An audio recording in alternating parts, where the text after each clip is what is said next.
All right, thanks, folks. We're here at the fire station. It's October 23rd. So the Public Safety Commission meeting. I will officially start the meeting. I have 6:01. I'll just make a statement here. This meeting is being recorded by the Public Safety Commission. If anyone other than persons present, anyone present recording the meeting, you must notify the chair at this time. Is anybody here locally in the room or online recording the meeting? All right, thank you. All right, I'll call the meeting to order and I'll take a roll call of the members. Commissioner Illinois. Present. Commissioner Jarvis. Here. Commissioner Burridge. Here. And Commissioner Moscaratola and me, I am here. So we have a quorum. So we moved around the schedule a little bit to make some accommodations for our special guests. But we will be doing public comment first. So I will invite folks up here to the chairs here and you'll have 3 minutes to speak. And I would just ask everybody to be respectful and try not to talk while the people are up here speaking. I would appreciate that. All right, Susan. Then make sure you correct me if I don't pronounce your name right. D'Onofrio. D'Onofrio, thank you. Right, just right up here in front of us. Yeah. Welcome. Thank you. And if you can just state your name and your street. Yeah, Susan D'Onofrio, Michaelman Avenue in Greenfield. Welcome. So first of all, I just want to say that the Greenfield High School failed to keep my grandson safe. When he was attacked at school in the cafeteria, they never called the police or an ambulance. He had a serious head injury. And what is the school policy when a child is seriously injured? Or are the school administrators now physicians? Do they take it upon themselves to decide who needs medical attention? Also, who is the staff that witnessed the incident? Because the school report has their names blacked out. Why is that?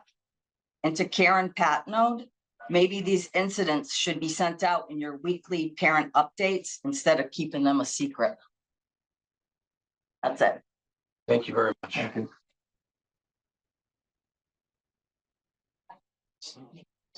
Danny Savine. Yeah, sorry. Welcome. Yeah, thank you.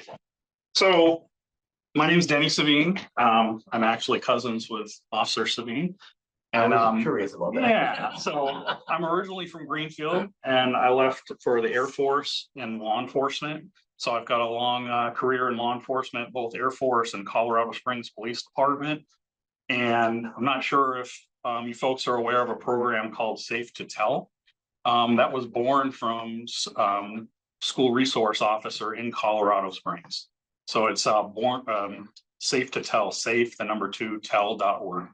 And it's a reporting program that was born from SROs for any kind of issues that happen to go on in a school setting. So that it's similar to, when you report crimes, Crime Stoppers, but it's for kids. And that was born from SROs. And being in Colorado, we're no stranger to, school shootings and things like that. It's not only an authoritarian position. It doesn't have to be an authoritarian position. It may just be an adult that is someone that the kids can talk to, that's the only person that they can talk to that they trust. And a lot of things can be thwarted, not only school shootings, but maybe it's bullying or a school, an overdose or something along those lines, a kid that wants to commit suicide. So there's a lot of benefits to having an SRO. Personality type comes into play. Certainly, you don't need that hard-nosed authoritarian person in a school setting, although there's times when that's necessary. But having that camaraderie with the kids, I see it with Michael. A lot of those students still approach him to this day that have, graduated a long time ago. And that's been impactful to those kids. A lot of those kids may even pursue a career in law enforcement because of their positive experience with an SRO. Some other notes that I wrote here. Another thing is how many calls for service can be thwarted just by the presence of having a law enforcement presence in the school. A lot of those things can be nipped in the bud right then and there. It doesn't mean an arrest has to be made. There's a big discretion there with the SRO, and you can handle a lot of these things that frees up law enforcement patrol so they don't have to constantly be dispatched to that school for an unruly kid. So those things can be taken care of.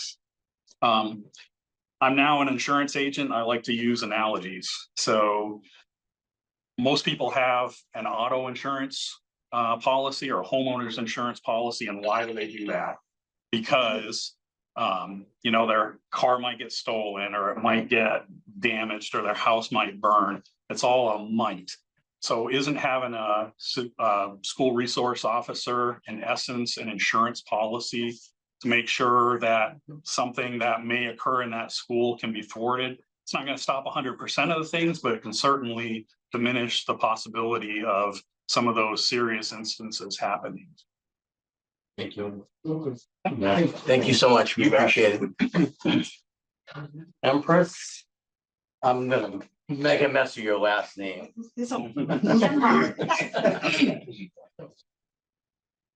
the V is silent. We'll have you say it again anyway. When you're up here. Nemhart. Thank you. It's very nice to see you again. Hello, everybody. How are you? My name is Empress, and I'm a resident of the city of Greenfield. I'm also the chair of the Greenfield Human Rights Commission.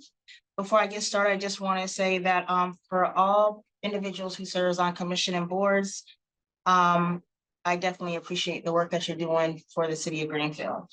But with that being said, I want to speak about the human rights violations as far as not even opening up discussions for people to talk about SROs in the school. Number one, we have a right of freedom of expression. A gross violation of human rights is ill treatment to any person by someone acting with a political objective. There's 3 categories of human rights: civil, political rights, economic, social, and cultural rights. 4 essential human rights are freedom of speech, freedom of worship, freedom from want, and the freedom from fear. Freedom of expression: you have the right to say what you think, share information, and demand a better word. You also have the right to agree or disagree with those in power. Enshrined in Article 19 of the Universal Declaration of Human Rights, the only expressions that are not protected under this act is obscenity, child pornography, defamatory speech, false advertising, true threats, or fighting words. In closing, Amendment 1 of the United States Constitution says Congress shall make no law respecting an establishment of religion or prohibiting the free exercise thereof, or abridging the freedom of speech or of the press, or the right of the people peaceably to assemble and to petition the government for redress of grievances. Chapter 136 of the Human Rights Commission Charter 136(1) under policy says, it is hereby declared to be the public policy of the town to protect and promote the constitutional, civil, and human rights of all people within the town from any actions or incidences occurring within the town. Further, the town asserts that all people have certain inalienable rights, including the rights to life, liberty, property, the pursuit of happiness, and equal justice under the laws of the United States and the Commonwealth of the town of Greenfield. No person shall have these rights constrained, reduced, ignored, or violated. All people shall be protected in the exercise of these human and civil rights. No person shall be unlawfully discriminated against in matters of housing, employment, education, or public accommodations on the basis of age, ancestry, color, disability, national origin, race, religious creed, sex, or sexual orientation. The Greenfield Human Rights Commission shall work towards mutual respect and understanding among all individuals and groups of the town through improving the quality of public disclosure and eliminating all unlawful discrimination. 136-6 under powers and duties. The powers and duties of the commission shall include the following: A, to obtain information and documents, request staff support and other help as necessary from other town departments, including the school department.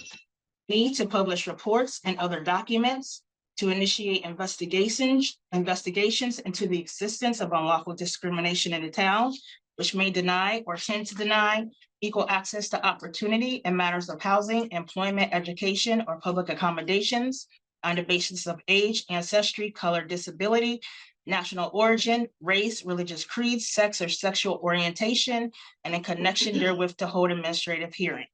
To attempt by negotiation to resolve all complaints that come before it and recommend to all appropriate governmental agencies, federal, state, or local, such action as will resolve such complaint.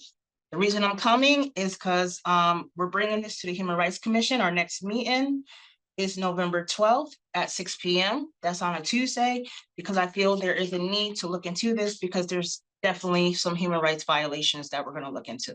Thank you. Thank you so much. Harry, Nancy, Harry.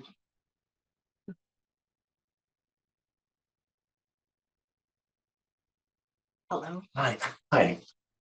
Welcome. Hello. I'm Carrie Samaski of Highland Avenue in Greenfield, and I'm here to speak on my support of a resource officer in the Greenfield schools. I have 3 children, 2 are now of college age, and 1 is in her senior year of high school, and we school choiced a Frontier. We school choiced our children out of Greenfield years ago due to safety concerns. Greenfield schools seem to have no order or follow through for the safety issues and incidents that happen frequently throughout the school day. Children are being assaulted, teachers are evacuating classrooms due to students throwing desks and chairs, and teachers are not returning after violent outbursts from children during the day. This is not just a high school or middle school problem. These events are happening in our elementary schools as well. These policies and procedures that are currently in place are not working. A resource officer would help restore order in our schools and support teachers by holding children accountable for their actions. Teachers cannot be both safety officers and teachers. A resource officer on duty will allow for immediate intervention for these situations. Their training and skills would help de-escalate and prevent these events from happening. A resource officer can bring so much to the school community. I have seen this firsthand down at Frontier with the children's interactions with Resource Officer Ravish.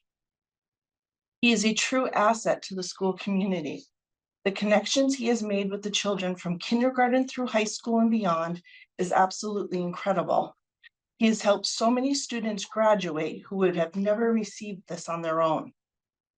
He's sitting in the lunchroom with students, making sure students have a bed to sleep in or warm clothing to wear. He's at sporting events, cheering the kids on, and certainly stepping in when family decides not to attend events and they simply just don't show up. Officer Ravish is also boots on the ground and eyes and ears, making sure the school community is safe. This is achieved by fostering relationships with students so they feel safe and are able to express their concerns. A SRO would be the person to talk to the kids about the repercussions of their actions and to help avoid long-term consequences. These are all qualities an SRO in Greenfield could add to our schools and support our children. I cannot wrap my head around the school committee's no decision to even explore having an SRO in our schools. I understand that not all students are comfortable around police.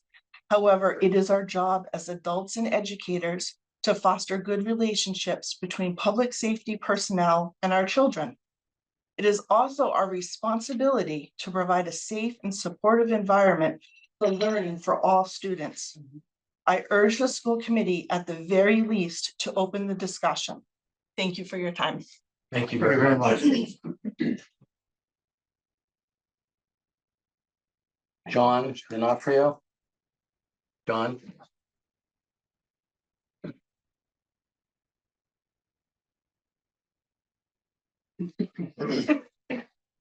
Welcome. David, John D'Onofrio, Michael Manav.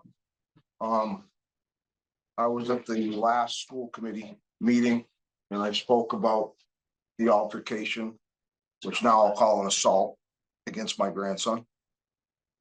And since that time, I dug into it a little bit and found out that my younger grandson, who's in the 8th grade at the same school, his dad had gotten him a new pair of soccer cleats. So this is going to take more than 3 minutes. So his dad got him a new pair of soccer cleats, and he went to soccer practice after school, and the assailant went to my younger grandson, pushed him down and took his soccer cleat. So the kid, my grandson, reported it to his coach, and his coach said he'd take care of it. And he did. He reported it that day. The following day, my older grandson, who was assaulted, went outside and saw that kid that took the soccer cleat and took it from him and said, I'm going to turn this in and get it back to my brother. So, and he did. He put it in his knapsack and then he brought it inside, and one of the teachers asked him for it and he gave it to him, and my younger grandson finally got his soccer cleat back. Fast forward a week, all of a sudden there's chatter on people's phones and between younger kids saying that my grandson is going to get cooked for doing what he did, taking a soccer cleat and giving it back to his brother. So that escalated into a week going by, and everybody in the lunch line at 11:15 in the morning, and him getting attacked from behind, and ended up with a concussion. Still out of school. Got to go see a neurologist. He's on anti-anxiety medication. He's having a hard time with this. So I ask everybody here, I think about this and I say, is this anti-bullying? So I pull up the policy on anti-bullying, and plain as day it is. My younger grandson gets picked on. His older brother stands up for him. No altercation there. Said, I want my brother's cleat back. Returned it to the school in an order that he should. And it's all documented. So I feel, my sense is that there's a fight going on here. And I think it's between the school district and the police department. So my solution, my resolution to that is, if you're bargaining, and I commend everybody here, David, you and your team, Chief, you know, everybody's doing a great job here. You're fighting for what you should fight for. But my question is, if there's such a fight here, and it's between the school district and the police department, when are you going to resolve that? And when do you look at it and say, in this instance, one instance, my family, there was a social worker issue, maybe an issue between the school that the school could have helped out, and maybe the police department could have helped out on the assault issue on the other end, because we all know that you can't just walk around and batter people and beat them up, and there's no law and order. What's the high school exempt from the police department? They can do anything they want in the high school? I don't get it.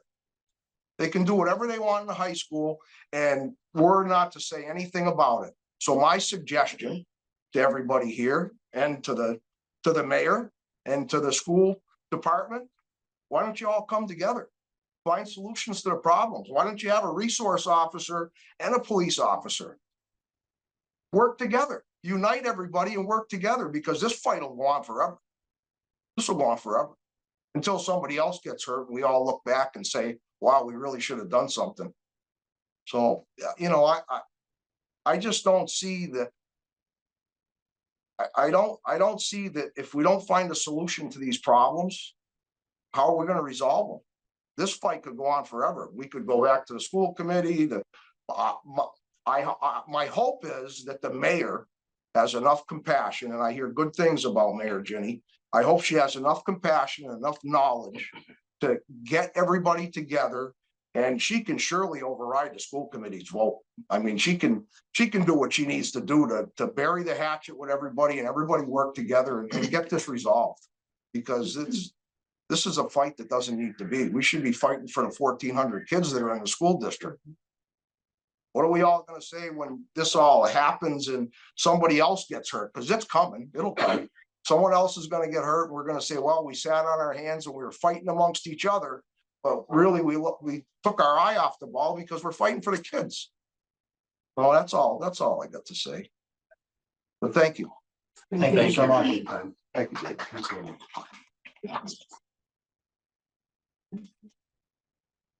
Cambridge.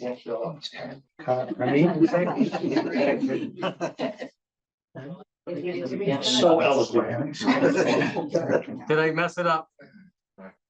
No, Welcome. I sit anywhere up here? Yes. All right. Hi, Hi. my name is Cambry. First I would like to say, last time I spoke, I started off saying that my son was involved with a fight. I want to take that statement back because he was not in a fight. He was brutally attacked from behind with no chance to defend himself. I'm here because the school failed to protect my child. Not only did the school not protect my child, the school also neglected my son of any medical attention. My son was hit in the back of the head from behind and fell. He hit his jaw on a table and chair. He ended up with lacerations on the back of his head and was bleeding from the back of his head, and the school neglected to call an ambulance or police officer to come assess the situation. In my opinion, when somebody has a head injury and is bleeding from the head, an ambulance should be called. I would like to know what the policy is Greenfield has in place for when someone is assaulted in school. I'm here to speak on my son and other students who need a voice and try to put an end to this violence and bullying that is going on in the Greenfield High School. We need an SRO in our school, someone who is trained to look out for signs and other things that teachers are not trained to do. SROs can build relationships with these kids and get to know them. Hopefully, we'll be able to prevent things like this to happen. It doesn't have to be a bad experience. Our children deserve to be protected, and we can see that this is not happening. I have talked with many other parents and students that have an SRO, and students build relationships with them, and there is a good outcome. It should not be this hard to try and get protection for our children. What if this was your child? It could be your child next. Let's at least bring an SRO back to Greenfield High School and see if it works. I also feel like whenever we get together and we're voting on something, parents and the public or whoever is voting should really know the whole story and what is going on in the schools, because when this happened to my son, nothing got emailed out to anybody. Nobody knew this assault took place in the schools. And since this assault happened on the 17th, I know of 2 other assaults that have taken place in the school since. And I didn't find out from the school. I found out from other parents. So it's all just really frustrating that we're here fighting to protect our kids. It's just really unbelievable. It shouldn't be like this. Thank you. Thank you very much.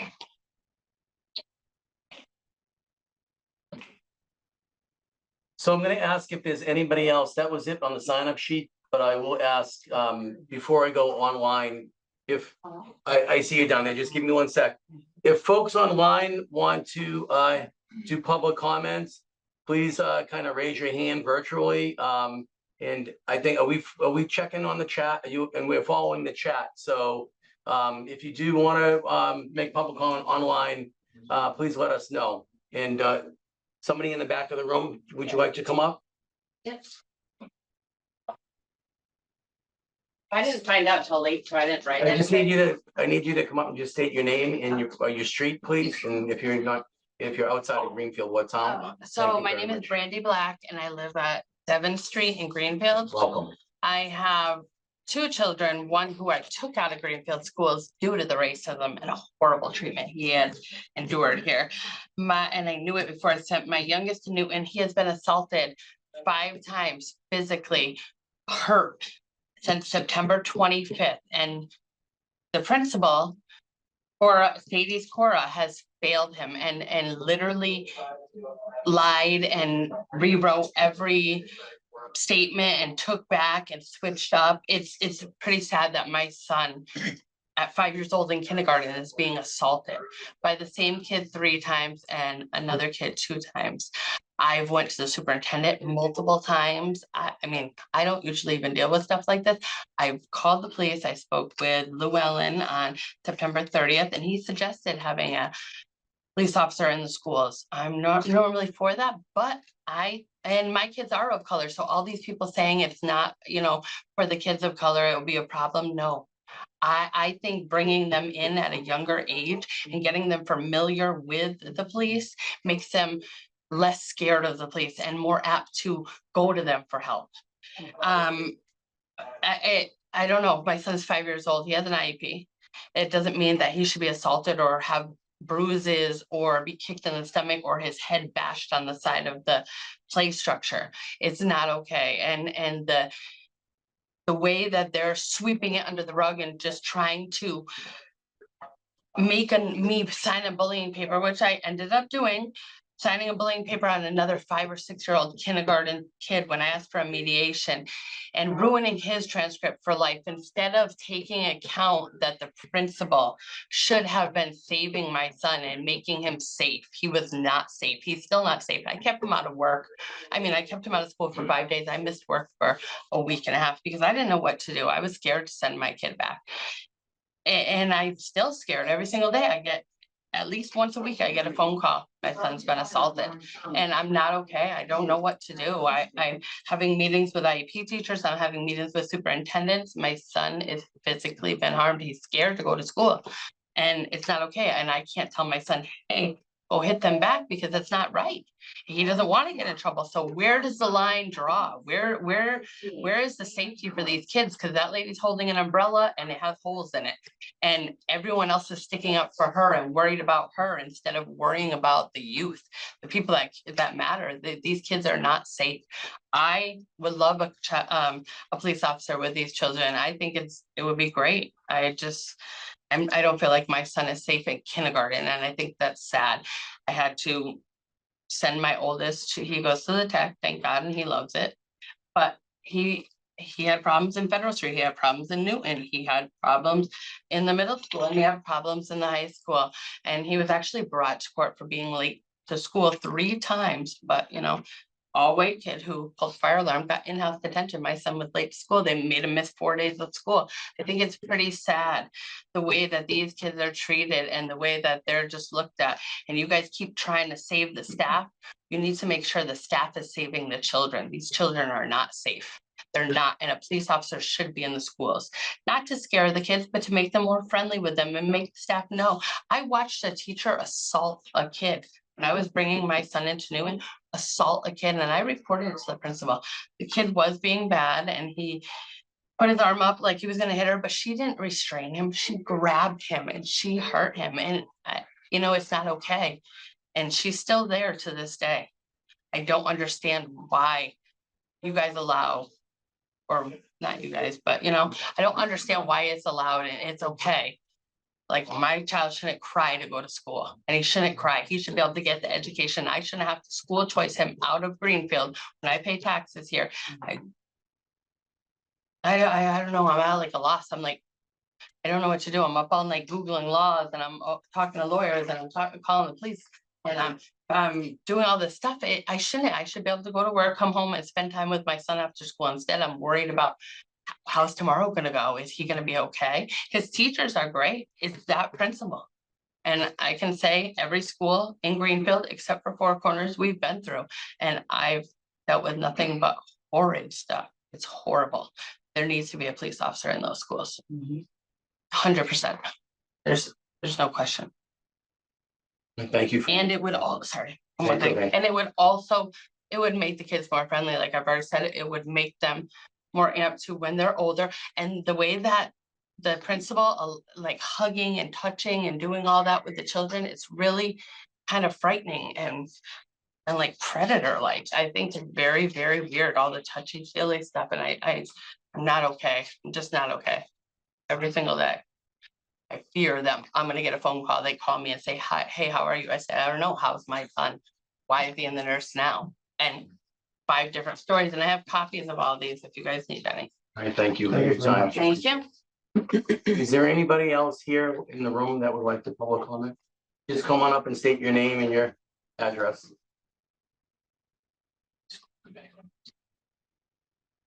Hello, my name is Wahab Minhas. I live on Davis Street. Welcome, thank you. I'd just like to say a few things. Cause I feel like a lot of the hype around this issue, which seems like a pretty logical issue, that there's issues of public safety. And should we have a person there to support and assist with that? But it seems like the backlash and the back and forth is kind of indicative of the national politics going on right now. Everyone's hyper political, hyper polarized, and they see this issue and they're pro-police or anti-police. But it's like, I just want to say, guys, I mean, I'm a rep here, and what I hear over and over again from my constituents is these are all your community members. You know, the teachers are your community members, the police officers are your community members. And what we want most of all is that our kids are safe and that the kids have public safety exposure and education early on. One of the ways, I mean, when I grew up in Greenfield and I was going through the school system, I was one of the only students of color. And I gotta say, my family fortunately had a great experience with the police department and public safety here in Greenfield. And a lot of that was because my family had ties with they were customers who came into our businesses and they were friends with my family. And so we knew them and we had exposure to them. And I gotta say, and I say this story over and over again, first time I was ever actually scared of the police was when I was outside and I was in college and I was at Boston and I got pulled over and the guy goes, "You want your life to be ruined?" And I was like, "Oh shit." And then at first thing I thought was, I was like, "Oh my God, I'm gonna call Uncle so-and-so who's on the police department in Greenfield." And I just want to say, I don't think here in Greenfield, it's a racial issue at all. Police department, for the most part, with its interactions with the public has been exemplary. They've been part of the community and I really want to appreciate them for that. But also I understand some people, they don't want a, any like a jail type scenario, but I want to reassure them that's not what they're for. They're not there to lock up the kids or to punish them and stuff, just to ensure that they have a proper civil environment. If there's any issues of public safety going on, that they can take care of that. But I think most of all, it's just everyone's just hyped up, listening to the goddamn media about, oh, this and that, left versus right. And just stop doing that. Just realize that this is your community. You have to keep it safe. And if you don't stand up for those that are around you, who else will? Thank you. Thank you very much. Is there anybody else in the room that would like to come up and speak? Members of this community. I do want to, before I go on to the online folks, has anybody entered the chat? No. Before I ask the online folks, I do want to thank the school committee members and the counselors that are here tonight, taking the time to be at our meeting and to be introduced and listen to the SROs that we invited here. So thank you for taking the time out for this meeting. Is there any folks online that would like to speak publicly? Please raise your virtual hand or join the chat. Answer in the chat. We're looking at the screen, so I don't see anybody. Or is everybody off mute? If folks on mute or they're muted, but they can. Okay. All right, I don't see any folks virtually that would like to speak, so we're gonna move on. So I want to invite the two SRO officers from around Franklin County. They'll come up and they'll introduce themselves. And we ask them to speak freely, and then the public safety commissioners might have some questions. So come on up, gentlemen, and we really appreciate your taking the time out and being here. And if you can, just for the Zoom folks, first introduce yourselves and where you work, and then the floor is yours, okay? Yeah, go ahead. Good evening. Thank you for taking the time, inviting us over here. My name is Officer Dan Miner. I'm with the Montague Police Department. Last month, I started my 29th year with law enforcement. My current assignment is I'm the school resource officer for the Gil Montague Regional School District. Starting in September 1st, that's my 7th year there. I'm Mike Savine. I'm the school resource officer at the Franklin County Tech School. I've currently been there, this started my 11th year up there. It's a great experience, working with these kids. It's a lot more than what I ever anticipated. We're open to anything that you want to know. Do you want to, Dan, we talked a little bit, and you talked about your experiences.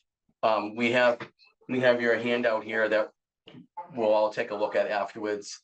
And but if you could just tell us, what you've experienced over the last bunch of years, building relationships up, what the goals are, talk about, if there's been arrests or whatever. Really, it's kind of open for you to be introduced to the community. So I'm sure we'll have questions, but we'd like you to just kind of say what you want to say first, and then we'll go from there. So I'll ramble for a little while, then you can just, tug your ear and I'll be quiet. But the burning question everybody always wants to know. I've been there 7 years. Mike's been there 11 years. How many kids you arrested? How many kids you have arrested? Oh God, you must lock up the kids. No, I've had 0 arrests in 7 years. 0. Have I had some mental health issues that the child might have gone to the hospital? Yes. Have I had, less than a handful of summonses in those 7 years? Yes.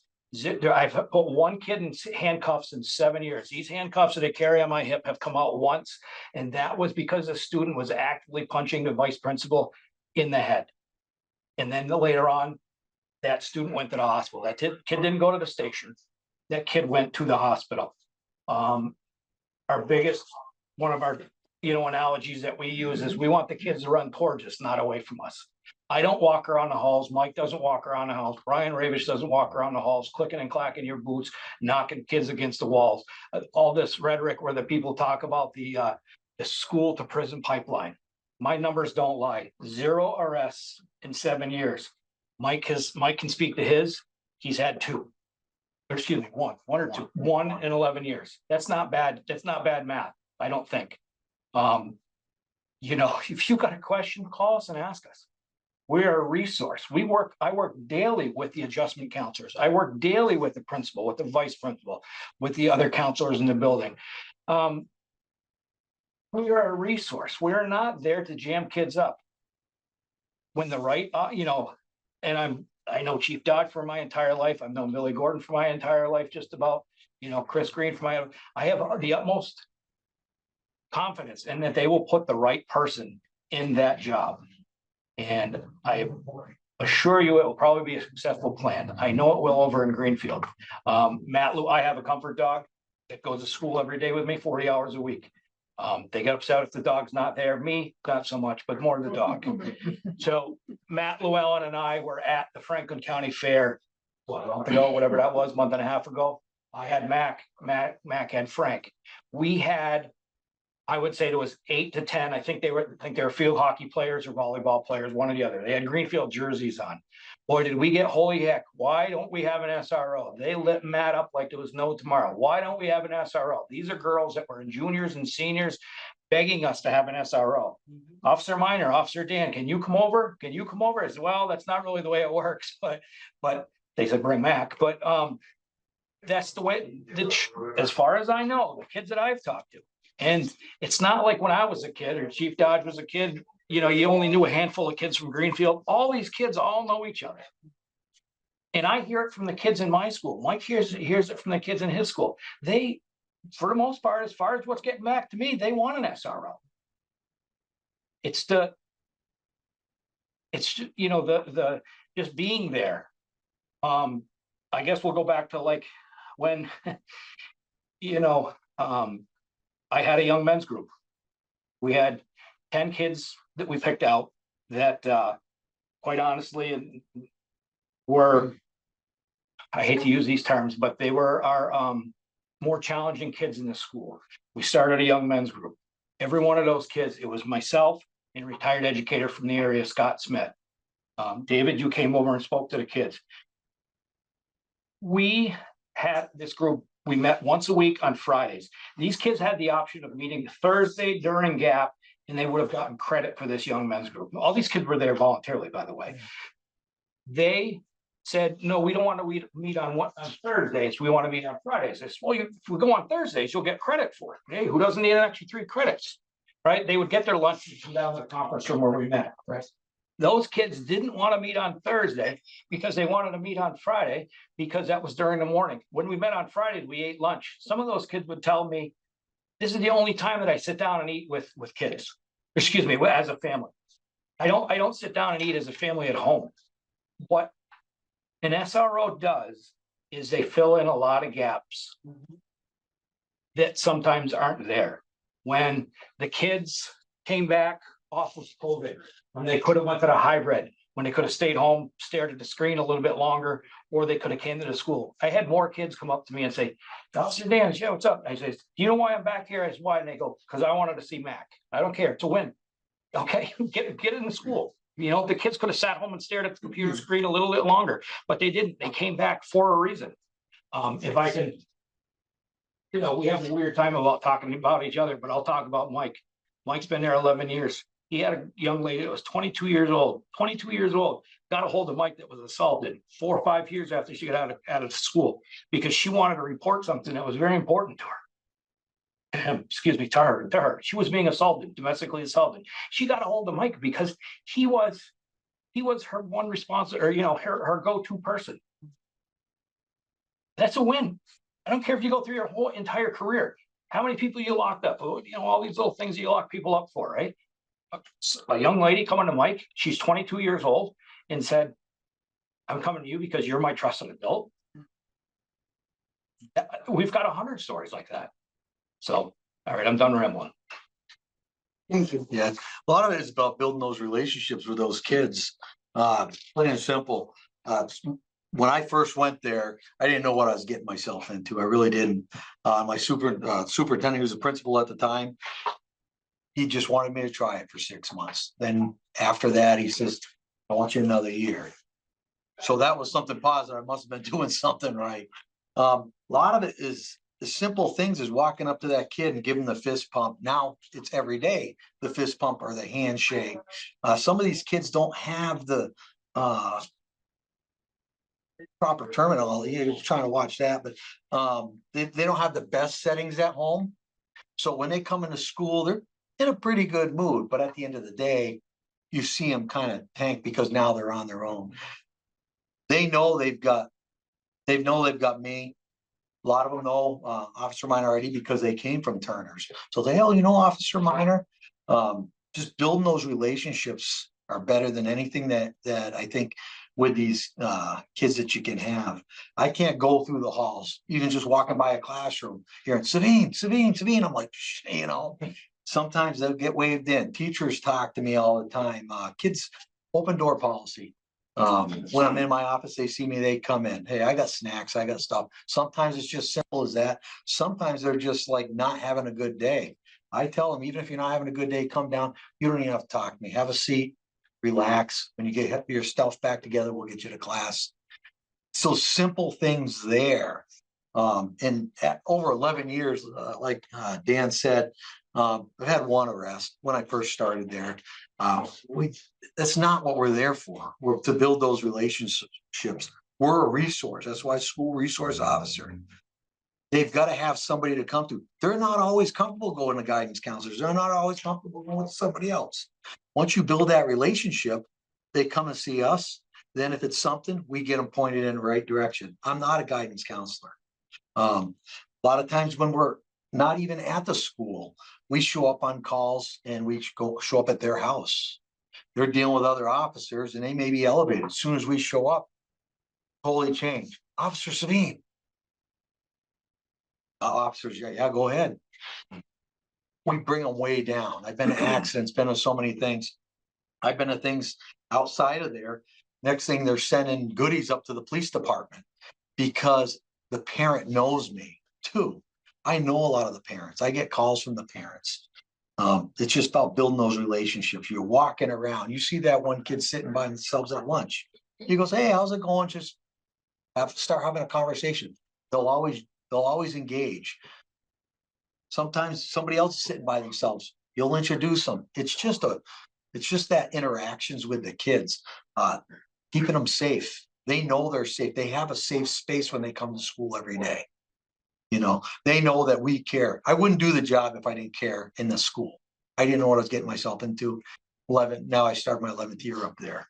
I don't get parents calling me up, yelling at me. Usually it's parents calling up, talking to me, thanking me. I don't need the pat on the back. I'm up there to, hopefully build those relationships with those kids. I'd rather, the principal, like the superintendent said, I'd rather answer the question why you were there than why you weren't there. We've had, you have drug problems, things like that with kids. I have several stories I could go all day with. I've got a lot of letters in my office. I've got cards when kids graduate. Kids come back to see me. A lot of them know where I live now. They'll pull in, so they have my phone. They can text me anytime. I always say, give me a text. If you need something, if you need direction, we can get the proper help. The schools call us, say, hey, we've got this kid, we've got this information. They put it in our hands because they know we have those relationships. And then we get back with the school and say, this is what we have. So it's a great working relationship. And Dan actually said it. It's a matter of you have to have the school working with you instead of against you in this position. If not, it's not going to work. And you can't be that. We're not guidance counselors. We're not disciplinarians. We're none of those. We're there to a lot of reasons to keep you out of trouble and point you in that right direction. And, I can't say enough about it. I think I've become a better person becoming an SRO because of that. I have a question. Sure.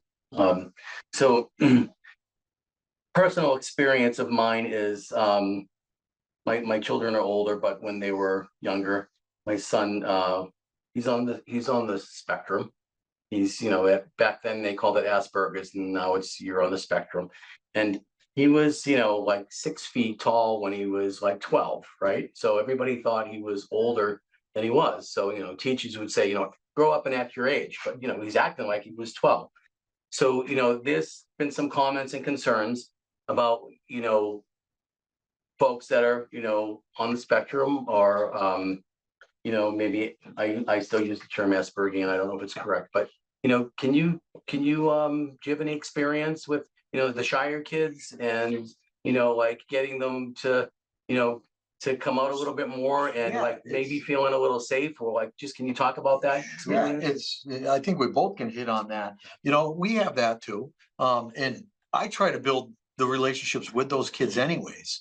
Those are the ones sometimes it's a little bit harder to build that, but we try to make more of a appearance with them, let them get to know us. And I'm telling you, I mean, I go to some of those kids and they're more comfortable with me than anybody. Or when they see me, they're like excited to see me.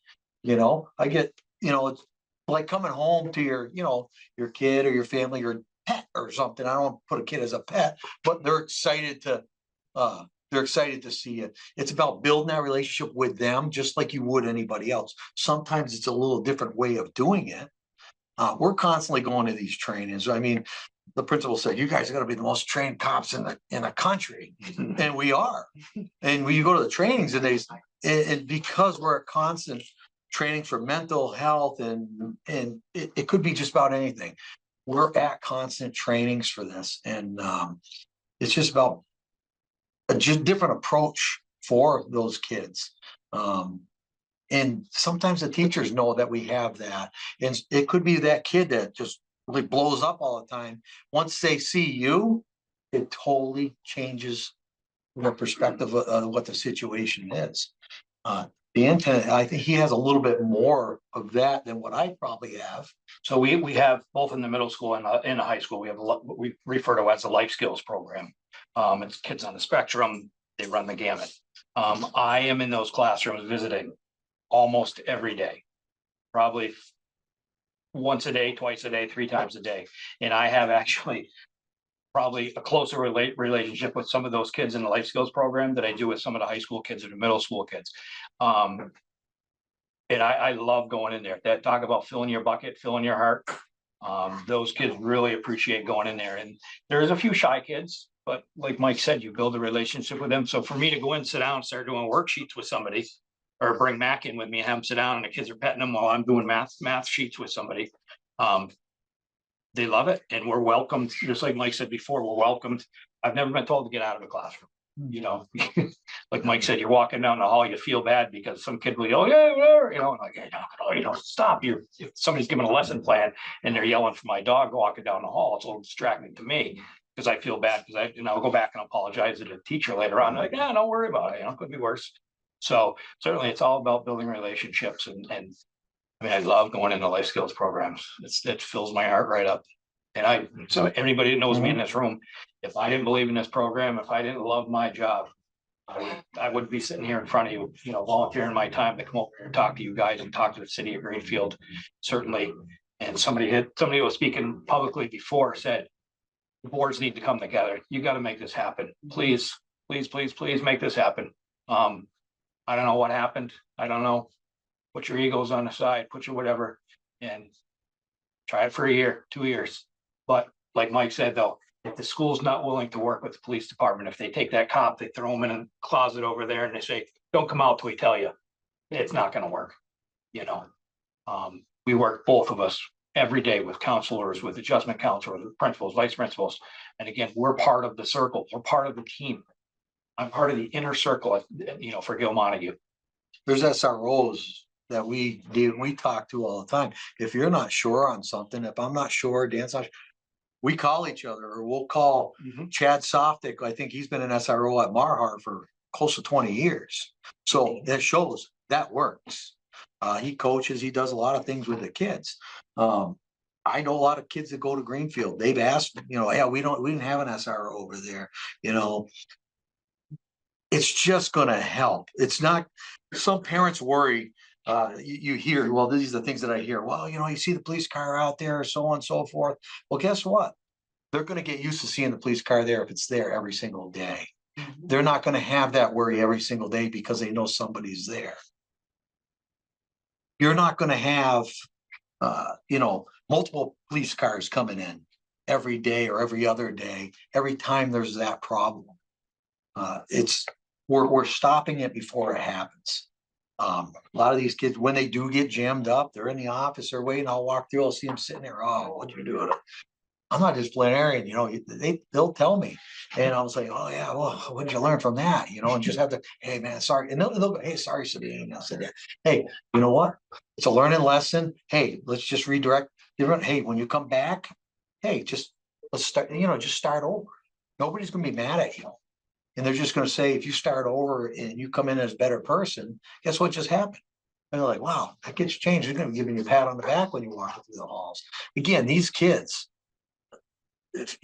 I'm surprised I don't have blisters on my knuckles because it's a constant fist pump. No matter who I walk through during passing time, every kid's out there. If I give one, then you'll hear, where's mine? Where's mine? A simple fist pump. That's all it takes. A high five, showing up at some of the sporting events. Different things like that. They see you there because not all of them have that support. And you show up and watch them play a sport or something. They're just like, oh, hey, thanks for coming. They'll ask, I just got invited to a wedding.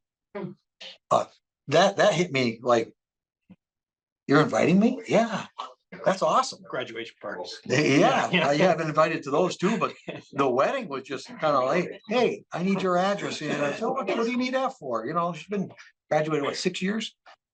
you know, we want you to come to our wedding. I'm like, oh, that's cool, that's awesome, you know? Mike and I were just in a training a couple weeks ago down in Norwood, mandatory training, and there was an SRO from the Kansas City area. He got ordained to be a minister for a day. He got asked. He was almost tearing up when he was telling the story from two high school sweethearts. And he married the high school sweethearts. He was their SRO. I don't know. I think that's Yeah, pretty. he thought he was a guest. Yeah. And then once he said, hey, if it's gonna take up a spot, I get it.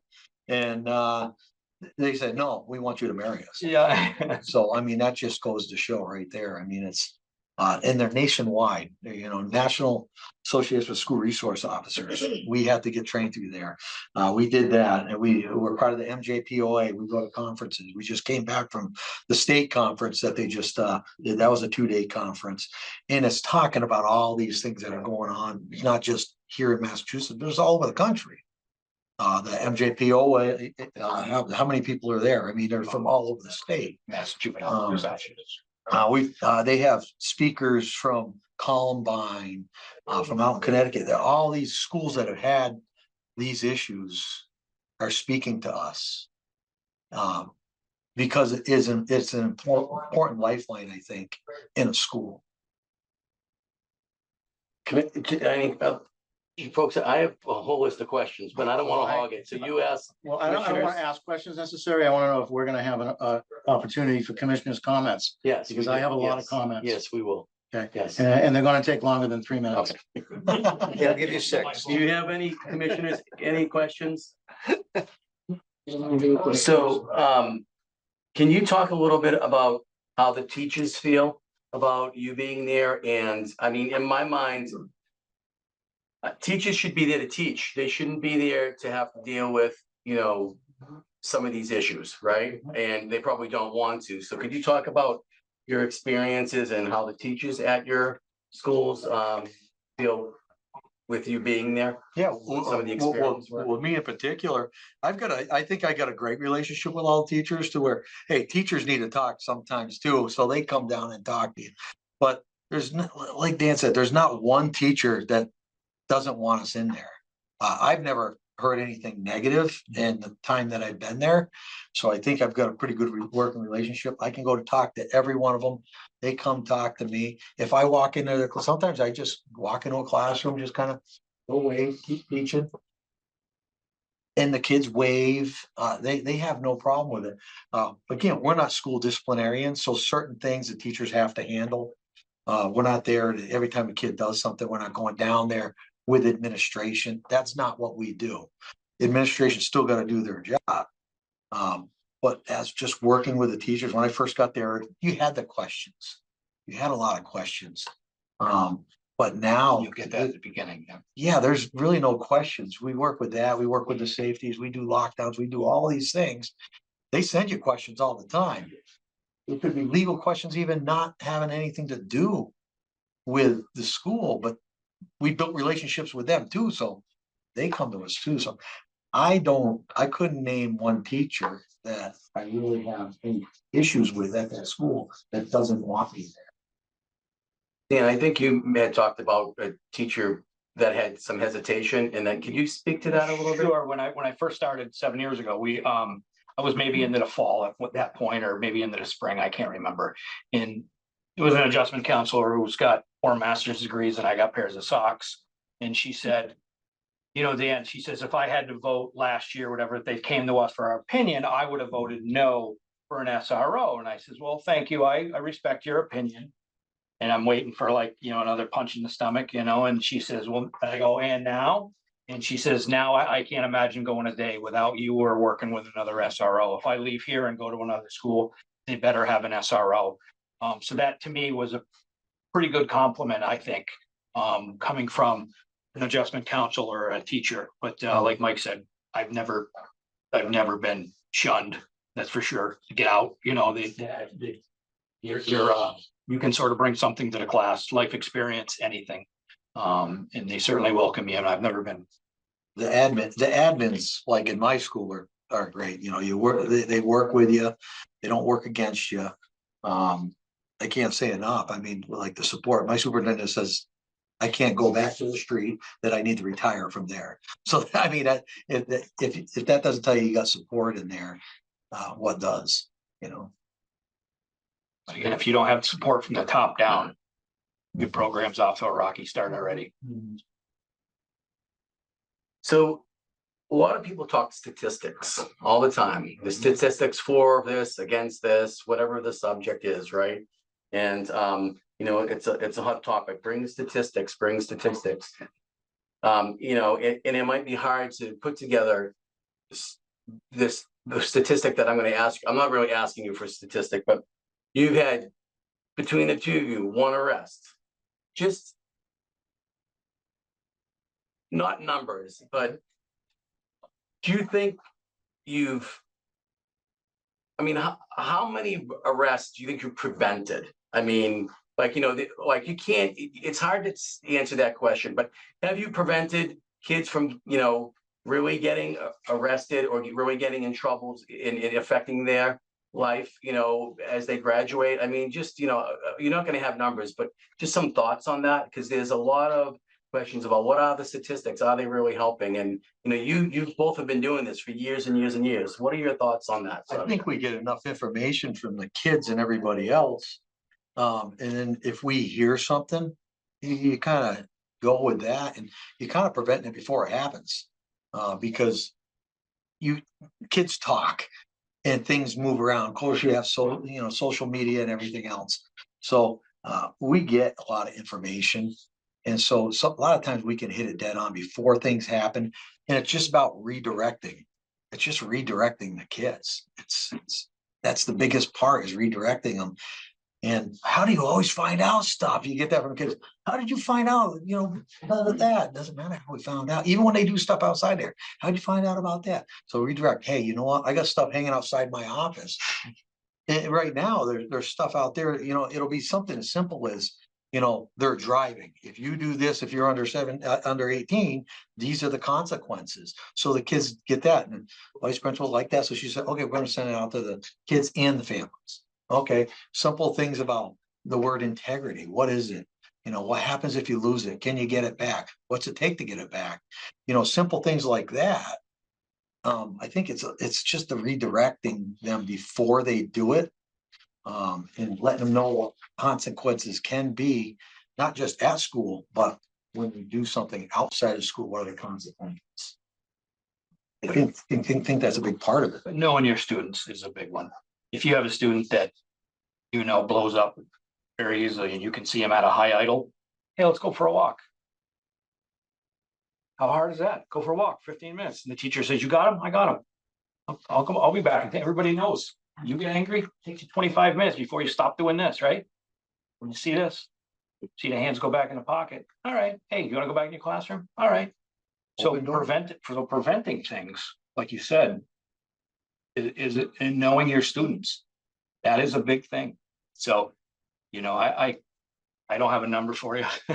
I wasn't expecting a number, oh yeah. but your descriptions in your stories are what's important here. Yes. You know, and how you handle it, I think is very important. So, you know, with the young men's club that David came and spoke to, you know, the kids were very heartfelt. And those kids, my biggest thing that I used to preach was look out for each other with that young men's club, young men's group. Excuse me, was look out for you. You know, you're having a bad day, you check on your friend. He's having a bad day, you check on your friend. So we had the students, like Mike said, checking on each other. And that was the biggest thing. That was moving. We're a group that we kind of threw together. I think we might have done something there for a little while, and they want us to start back. Yeah. any other questions, commissioners? Can you just touch on bullying a little bit? Like, what are your thoughts on bullying? Sorry. Sure. Bullying is, you know, I'm not going to give you definitions and all this stuff. It's all different from district to district. They all have their different policies on it. I can only speak for Gilmont. You know, we do have a bullying policy. Every district has a bullying policy. It is taken serious. If it reaches to the point of possibly teetering on the idea of it might be a criminal act, they bring me in. We speak with the victim as well. What would you like to see done here? We speak with the family, we bring the family in, we've had restorative circles, we've had all sorts of restorative things. And if it continues, they know, just like Mike said before, you've already laid it out. You know what, you're driving the bus. I'm just a water skier back here. You're driving a boat. You have the power to make this stop or go away. If it continues, we might have to have a different conversation, but we've always been pretty good about having that restorative conversation, having a restorative circle. And if you can get the adults on board with the restorative practices, things as well, that's a huge thing. If a lot of old school people want to pound the flesh, and I understand that. On the flesh, I want that kid arrested. I want him rang up the old flagpole. All right, well, let's try to work on this. And it takes some little bit of gift of gabbing sometimes, but sometimes you can win them over. Sometimes, it's all legit. It's all heartfelt. And I don't want to see a kid get jammed up on the first strike. No, let's talk about this. If we can fix it, let's fix it. But if you continue to do it, we're gonna have a different conversation. So the bullying thing certainly gets addressed quickly. I'm sure every district has its stories, just like some of these people told. We're not here to praise their districts or sing our praises. Everybody has their, the one family member, but certainly we try to work with them. Yeah, I mean, it's same with my school. I mean, they have their policies, the school, a lot of that the school deals with. That's kind of how it works, really. If we see it going on, we have our own little ways of doing it. I've had kids in my office, this one's picking on this one, this one's picking on this one. I'll have conversations with them. And then, hey, would you be willing to meet with them together? And if they're both on board, both parties are on board, I've had them both sit in my office. Hey, so what's the problem? Well, this one does this one. So let's talk about it. Do you guys want to talk about it and just get this out in the open? And if somebody did something, let's clear the air and start fresh. You don't have to be friends. Be acquaintances. If you see each other in high, you don't have to do that. It's again redirecting. Our schools, with the bullying policies, they don't tolerate it. It comes to at points they'll do basically it's like a harassment order or something. They'll say you got to stay 15 feet away, or they'll say you can't be in the hall at the same time. They have these new computers now at the school now, and basically if one kid's out in the hall, it'll put a flag so the other teachers know, yes, this one can't go out there right now because they're trying to prevent it from happening. But at the same time, they have their mediations and things like that. And if we have to get involved, it must have stepped up to where it's a little bit something more. And sometimes just them approaching us, talking to us, they're like, oh, and a lot of times it deters them just because we're there. I have a couple of questions. Yes. Yes. Could you, for the public's understanding, could you touch upon what is an adjustment counselor? Well, we have an adjustment counselor up there. He's great. He's great with the kids. He's another person that's out there building relationships with the kids. He's like a guidance counselor, I guess you would say. Wouldn't you say more like a guidance counselor? A guidance counselor, like an old school guidance counselor, somebody that takes care of. So when I went to school, the guidance counselor did everything, right? There wasn't all these fancy other names, letters on the end of people saying the guidance counselor takes care of all your classes now. They figure out what classes you're going to have and they do your scheduling. An adjustment counselor is more a counselor. Does that make sense? Like a social worker? Yes, yeah, it's just another name, so a guidance counselor takes care of classes and scheduling. An adjustment counselor takes care of if a child has, they get if they want counseling in school, they gotta meet with them twice a week for 30 minutes at a time. That's the person that they meet with. So do they deal with behavioral issues? Or adjustment counselors? It's hard to say. Well, I'm not, it's such a wide question, but do they adjust? Do they Do they deal with behavioral issues?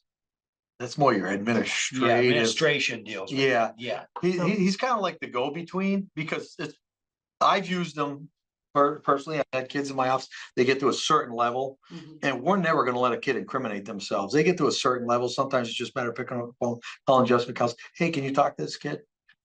And move them to that next direction. And then he'll decide.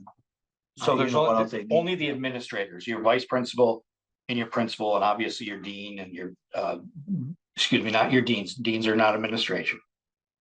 Your principal, your vice principal, and your superintendent, and probably your director of pupil services. That's the way it's set up in Montague. Those are the only 4, 5, 6 people that are considered administration. Those are the only people who can say to that student, you're suspended for 3 days, you're suspended for 2 days. So a dean, an adjustment counselor, they can't hand out. We stay way away from that. If you please read my MOU so you know what we're talking about. So no. So the answer is no, an adjustment counselor does not deal with disciplinary issues. So the other term that you used was restorative circles. Yeah. Can you explain a little bit? I'm asking these questions because I know you've used some terminology that the average citizen Yeah, does sure. I not didn't know this terminology understand. 7 years ago when I started. And I think that the Mr. and Mrs. D'Onofrio, Mhm. it would be some, folks that. Sure. So, From that. there's a book, it's called Restorative Circles. It's about this thick. It's an awesome book. There's every kind of restorative circle you want. So what a restorative circle is if I have a conflict with you, you have a conflict with me. Mike is the administrator of the thing. We're all gonna sit down and try to figure this out. Sort of like we try to do here in the adult world. Doesn't always work, right? But thank you. But certainly at that level, you try to bring it down. I've had restorative circles with families. That one family that doesn't like the other family, but guess what? All that stuff gets dragged into school. I've had people around a 18-person conference table that I've had 2 families in there and I've ran the meeting. Okay, and it's, you don't speak unless you've got the goofy talking thing, you know what I mean? And that way it keeps in order because some people can't figure out, just like any other family, they can't figure out the problems on their own. Sometimes they need an outside entity. I'm sometimes the outside entity for that. Does that make sense? Stated well. Thank you. I'm good with those. I couldn't have done that 7 years ago.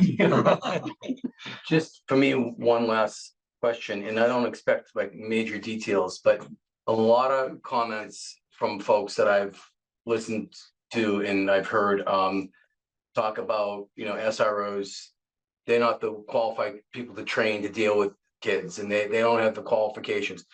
But it sounds to me, you talked a lot about trainings that you go to. I mean, it seems like you're very committed to the trainings. Can you just briefly, not all the details, but it sounds like you have the training and, if you could say specifically talk about like maybe a little bit what types of training and like, just a little bit about training, because I think that's an important subject. So just briefly, I'll keep it short because I talk too much. There's, as an SRO, there's Massachusetts mandated thing now with the new post to be certified as an SRO, you have to go to mandated training. Some of the mandated trainings are what we talked about, like we go to Norwood once or twice a year. We've gone to de-escalation things, we've done the restorative things, we've done all those kind of things. There's breakout sessions, just like in any other thing. The state recognizes that this is a hot topic per se, and they want, just like Mike said before, we're in Massachusetts, we've been doing this training for years. We were doing this before post, we were doing this before juvenile reform, the whole 9 yards, and they've really bumped it up. So you do get an occasional comment of how many trainings we are able to go to. And the Montague Police Department's always been very, very receptive to sending us to more, and they pay off. They really do. They're good trainings. They're not, go and sit back in your chair and relax and play on your phone for 8 hours. Not that we do that, but certainly there's some good trainings out there. If it's available, and most of the trainings are free. Some of them they charge you, of course, but the Montague Police Department's always been very receptive to sending us to trainings. And all the SROs that we've worked with from the entire area, same thing. We see them at these conferences. So don't ever hesitate to think that oh, you're just an SRO. They took the cop and they threw him up there. No, that's not the way it works. That is not the way it works. As you can see in our MOU, it clearly states, you're not just gonna take the senior guy and just throw him into the school. No. You wanna take somebody that's qualified, committed to doing this type of work. You can't just throw anybody in there. I didn't know I was that person until I got there. I said, well, I was a community police officer before that. I worked downtown, I walked the streets, I did all that. I said, so I tried it. And like I said, this much longer, but right in the MOU, it says chief can't just say, you're senior, you're Yeah. going. It's gotta be agreed upon person, and I know, like I said, a couple of people that they have in mind, and they're great officers. So I would highly recommend them. Thank you. Mr. Chairman, can I just make a point while the guys are up? Absolutely. I just want to tell you how articulately you stated these concepts, and I don't know. I suppose the school committee is not interested in it because they don't want to talk about it. So, you're using concepts that you understand. You raised a concept about concern that's been expressed on the other side, if we have to have sides apparently, about the school to prison pipeline. I've been a college professor of criminal justice for 35 years and a public official and an elected official in this community. So I want to correct whoever is out there who thinks that what you do is part of a problem that we do identify in sociology and politics and policing as a school to prison pipeline. That has to do with a punitive criminal justice approach. That's not what school resource officers are about. It's not about being punitive. And so if we're going to fly around with research, and I'd love to have, Mr. Chairman, an invitation extended to our school committee for a joint meeting with the Public Safety Commission, who are civilians with credentials, who are appointed by the mayor to oversee police, fire, and dispatch. And maybe we can have a conversation about how governance works in a community. Because quite frankly, what I've heard tonight is disgusting. And to Mr. and Mrs. D'Onofrio, I want to tell you as a father, a grandfather, a parent, a public official, and a member of this body, I apologize to you on behalf of this community. And if you haven't gotten an apology yet, that's a shame. Not from the school, we haven't. Thank you, David. That's unbelievable. It's unbelievable. I'll reserve my further comments for later.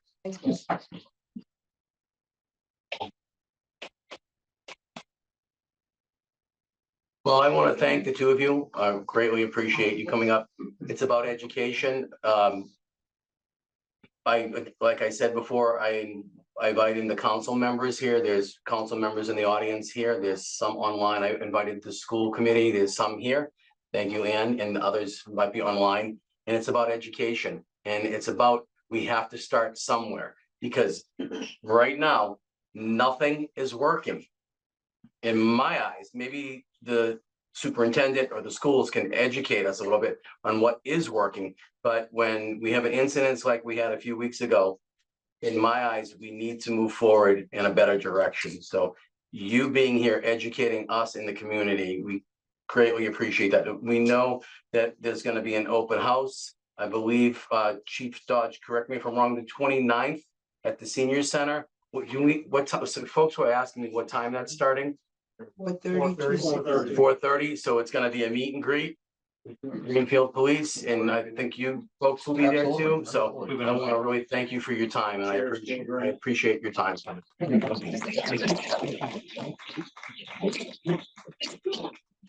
Thank you. Thanks, gentlemen. Thanks, gentlemen. Keep in touch. Thank you for not throwing anything back. I couldn't see the top of it. Okay, we're gonna go on to our regularly scheduled meeting. I apologize for the groups.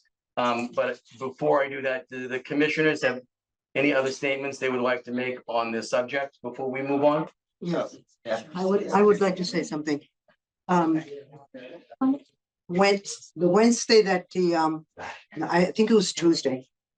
There was when we had the meeting with the school committee was denied any further conversation.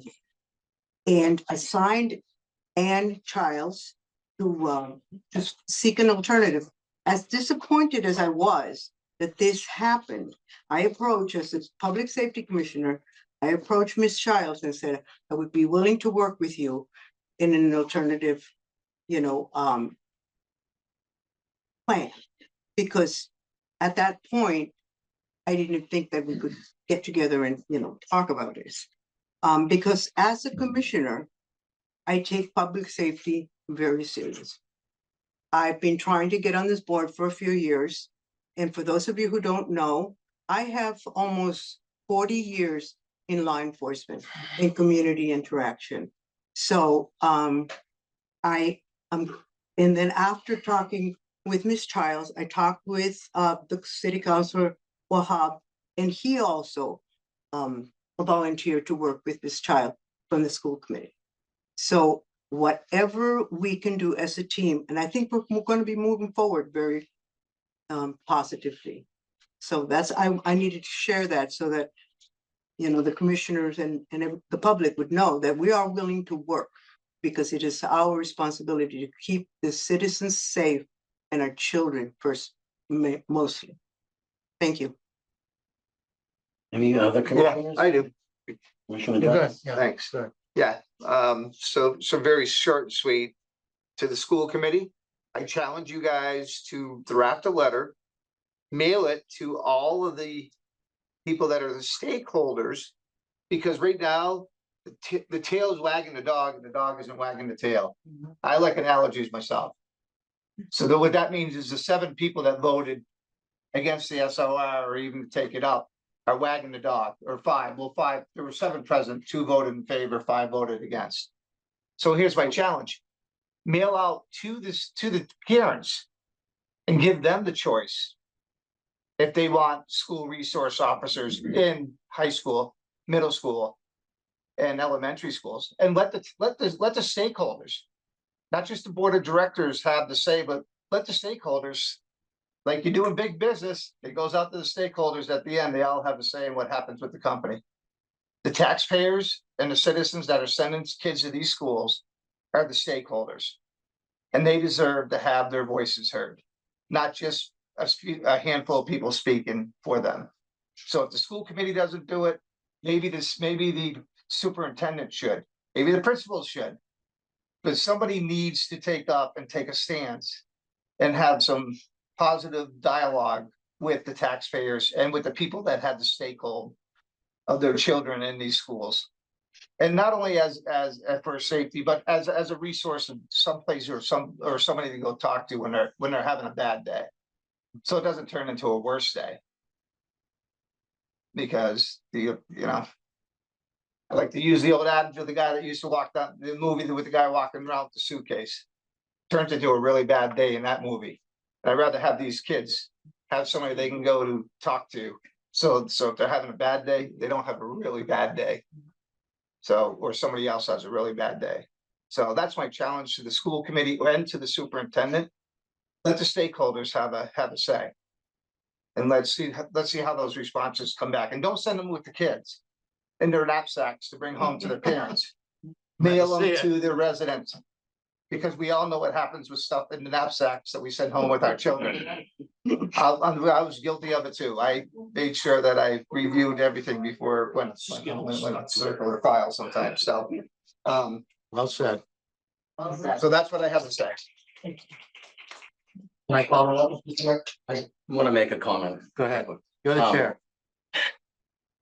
I just want to kind of extend what Commissioner Jarvis said, and I think we want it, something like that, not just a handful of parents, but all the parents. We hear from 30 parents that are for and 30 parents that are against, and it's always the same 30 parents. Let's hear from all the parents in Greenfield. And I am hopeful, I really am hopeful that the Public Safety Commission and the school committee and the council can come together as leaders of this community, and we can move forward and have better policies and procedures on this subject because our kids deserve that. So I'm hopeful that that could happen.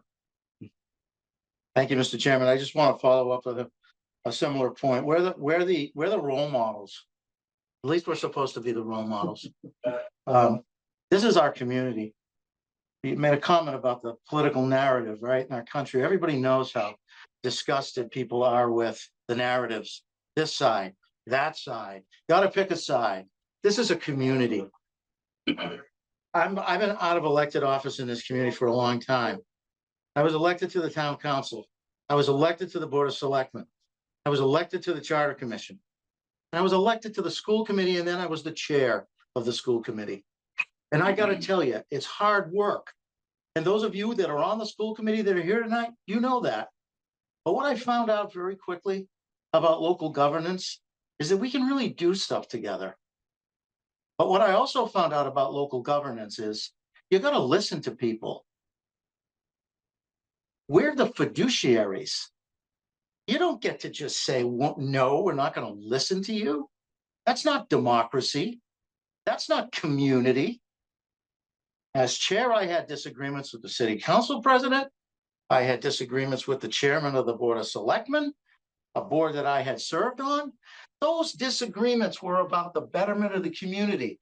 They were public. They were open. They were talked about. What? I want an explanation from this group. Why don't you want to talk about it? That's our responsibility. Public officials have a responsibility. I want to say one quick thing about my public safety. I've been in public safety. I concluded a 30-year career. And these police officers know me as a social justice guy, a co-response guy, a crisis intervention guy, a community building guy, a diversion guy, a restorative justice guy. And they all agree with those concepts. And if we call them, they answer the phone. If we constructively criticize what is something in the police department that we heard that we got a call from the citizen, we're the conduit. They don't hang up the phone. I can show up at the police department or their houses. And they'll stop what they're doing and say, what do you want to talk about? We're civilians. We're the oversight. We're part of the community. I'm entreating you, please. And I may be preaching to a choir. I don't know who's on the school committee here and how you voted. And I don't care. You have to face your constituents. I want to sit down in a room and figure this out. Because school resource officers have a place post George Floyd. And it can be productive. Sir Robert Peel, and I want to go off in a minute in my academic world. Sir Robert Peel said two things that are so important. The citizens are the police, and the police are the citizens. And the sign of a well-policed community, including a well-policed school, is the absence of violence, the absence of the police officer having to make the arrest. How do we have that? We have it when we get to know someone and validate them as an individual. And not look at them and say, well, they have a badge on, therefore they're bad. That's not how adults behave. And hopefully that's not what our kids are seeing. Because we're molding the next generation. These men take an oath in these women. And they're not perfect, and nor was I in my role in public safety. There hasn't been a time when I haven't had an interaction with members of this police department as a citizen or as a police commissioner or a public safety commissioner, where they have not accommodated my point of view. So I want to add to what the chairman said. School committee, let's get together. Let's fix problems for the community so that these people don't have to come here and feel helpless. Because they love their grandson. That's not America. Thank you. All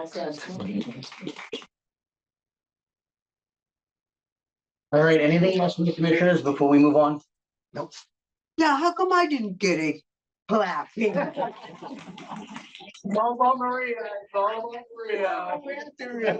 Man, this is All right, well, thank you. We're gonna move on to our regularly scheduled meeting.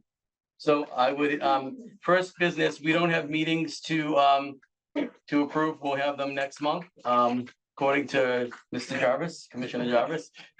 So I will ask AMR to come up and give us their updates. Kim. What were we talking about? Thank you. Thank you for coming.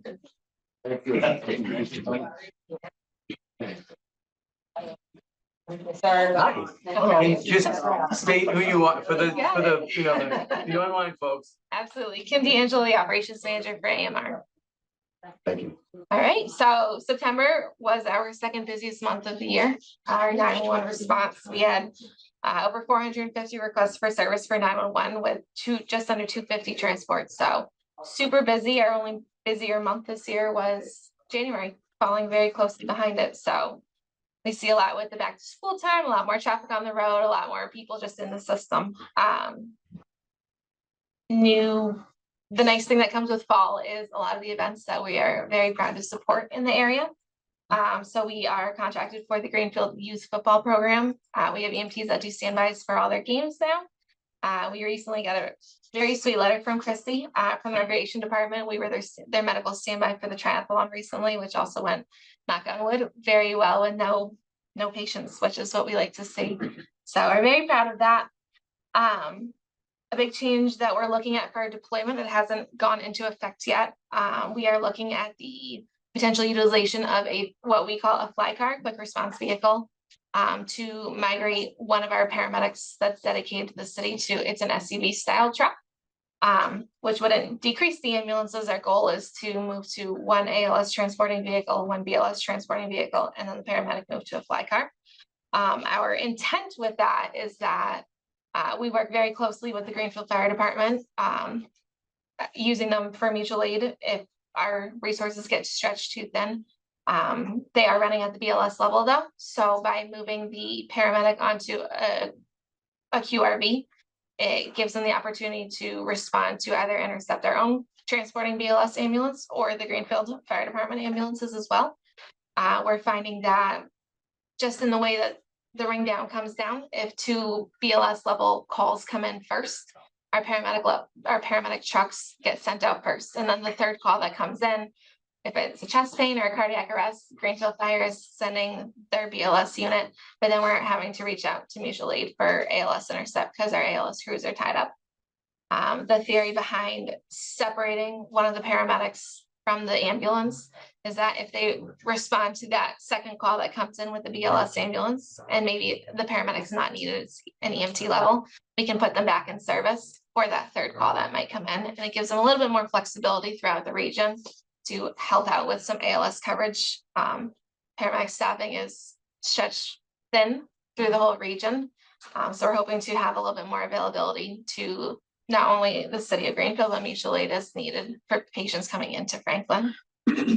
So with that, we've been trialing it. We've had 6 shifts so far where we've brought one of our QRVs up from the Springfield area to be dedicated to the city it's mostly on the night shift. We've trialed it. It's a little bit slower. We don't want to jump off a little bit too quickly.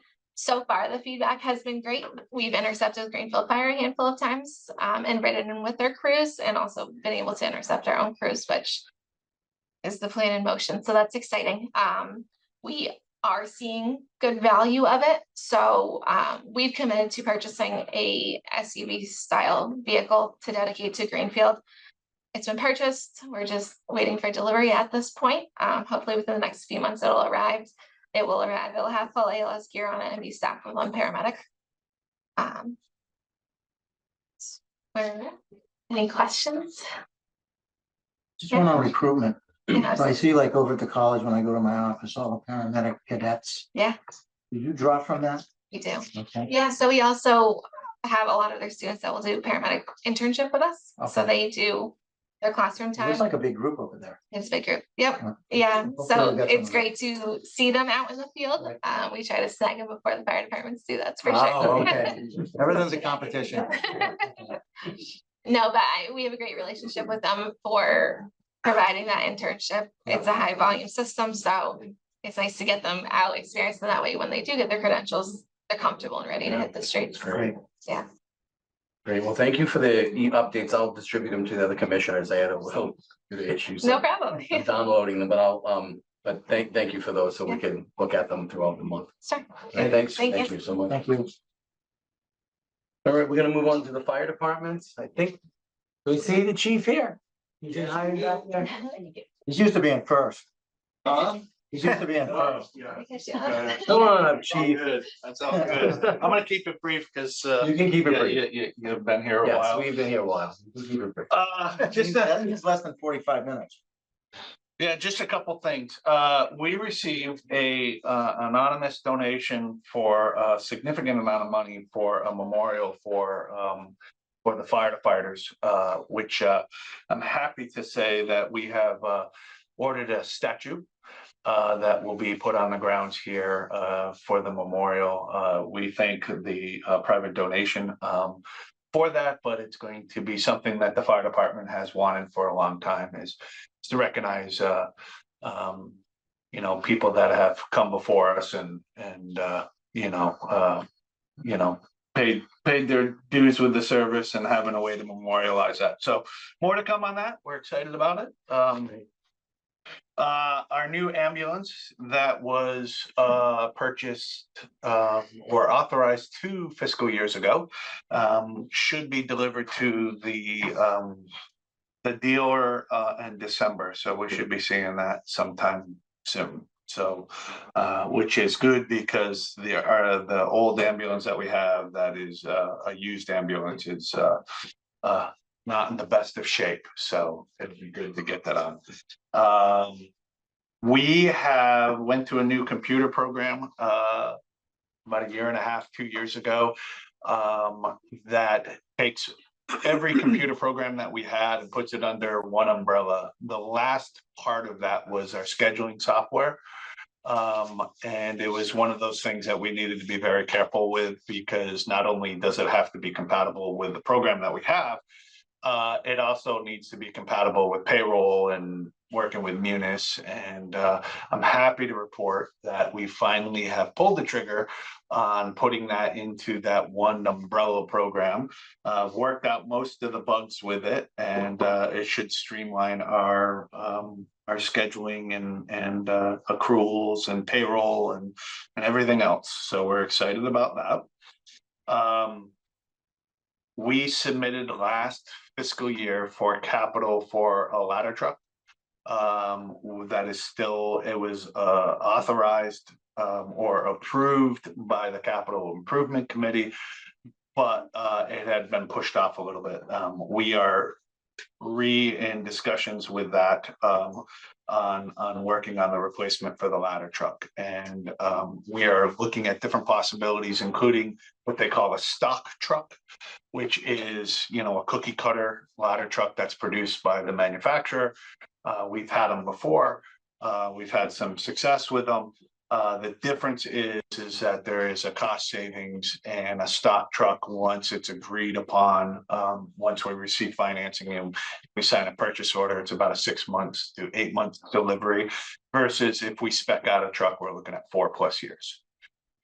So there's more to come with that. And the last thing is that we will be hiring, we're down a couple firefighters. We'll be hiring and putting the firefighters, building those positions back. And we are looking at finding a way to fund the restoring of the deputy chief. It's been, I don't know, when did you retire, Ed? It's his fault. Going on 9 years. 9 years without a deputy chief. We are the only department in the city of the DPW has an assistant director, the recreation department has an assistant, the police department has a deputy. It's time. We need to restore that position. So we're working on trying to figure out the best way to do that, the most cost-effective way to do that. But I'm hoping to have some type of plan going into next year and next fiscal year. So other than that, that's what I have. I think we could all agree here at this table that it's time also that you have some of this off your shoulders, and please work with us and keep us updated. Yep. And let us help you and be involved? Yeah, the priority has been the working folks and making sure that we restore our staffing to when I first got on the department. I've harped on it for the last several years, but this Kim mentioned it with the AMR statistics. When her numbers go up, so do ours. And we've seen record numbers of ambulance and transports, and there just doesn't seem to be enough ambulances available. And we've, we adjust, the AMR adjusts based off of statistics and whatnot, and it just seems like it's just unbelievable busy. And so I always use that. When I first started in the department, we were running about 800 to 900 calls a year, and we were fully staffed at 7 persons on a shift. We're up to last year was our busiest year, and it was 3,500 runs, emergency runs.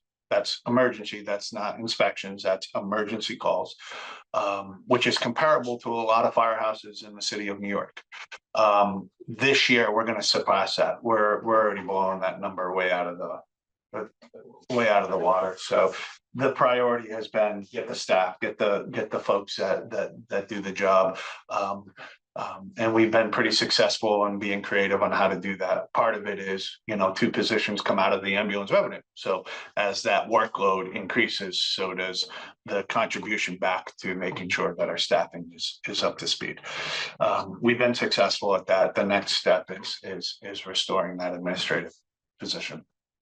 And so that's all I have. I'll agree with you most. Any other questions or comments? I have a comment. I'd like to thank you and Deputy Chief for your service in the disaster areas this past month or so. Thank you, and I'm glad you're back safe. I appreciate that. It was I was fortunate enough. I'm part of an incident management team through Tri-State Fire Mutual Aid, which is our umbrella that covers 46 communities in the tri-state. I've been part of the team for 11 years. It was overwhelming going down. I was fortunate enough to have an assignment where I did for a small community there what I do here as the emergency management director. I was taken out of the EOC and embedded right with a small community, and really worked with them, with their mayor, their police department, the fire department, their public works department, and really tried to get the resources they need to try to get them back on their feet.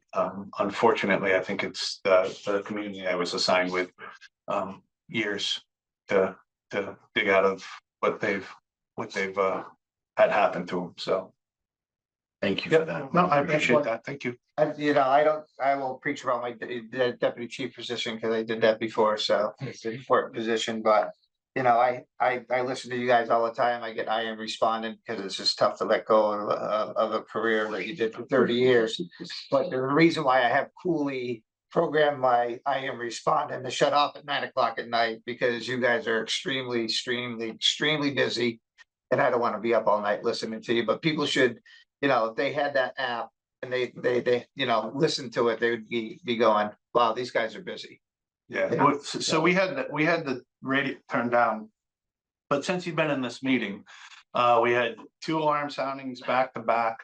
AMR had 2 ambulance calls. We had 2 ambulance calls, and we had 2 mutual aid ambulances in the city, all since you've been here. So it's a challenge. That's why my phone's just going out. Fix it, so it didn't. So Thank you, Chief. yeah, thank you. Thank you. All right, we will welcome dispatch. Would like to lobby for a deputy dispatch right now? Now's the time. Not yet. Yeah. I am Cindy Hunter. I'm the dispatch supervisor for Greenfield Police and Fire. So to give you our numbers for last month we had 2,362 911 calls that we processed. We had 4,330 business line calls that we processed, and we documented 3,530 calls for service. Let's see. So for our training, to give you an update, our full-time dispatcher in training right now is going to be off training, thankfully, at the end of the month. So she will go on shift November 1st as a full-time dispatcher. We're very, very impressed with her. Luda Sherstakova. I hope I didn't butcher that. She's been fantastic through her training. She's doing an amazing job. And I would just like to say, kind of piggybacking off what the fire chief was saying, the last hour and a half has been super busy for dispatch. I've kind of been listening as well, and they performed very well tonight. I can say that I can attest to his the busyness of the ambulances. Sometimes it's really hard to juggle all the ambulance calls that we have. We're calling shelter and control for mutual aid, you know, getting other ambulances in town. So it's a difficult job. So I commend them for what they do as well. So let's see. So we still have our part-time or our per diem dispatcher still in training. She's only doing the weekends right now because she's in college. So we're bringing her along. Let's see. A couple of meetings ago, I gave you guys some information on CIT training, critical incident training. You're very fortunate. Deputy Chief Gordon has been very proactive in getting the dispatchers, getting us trained in that.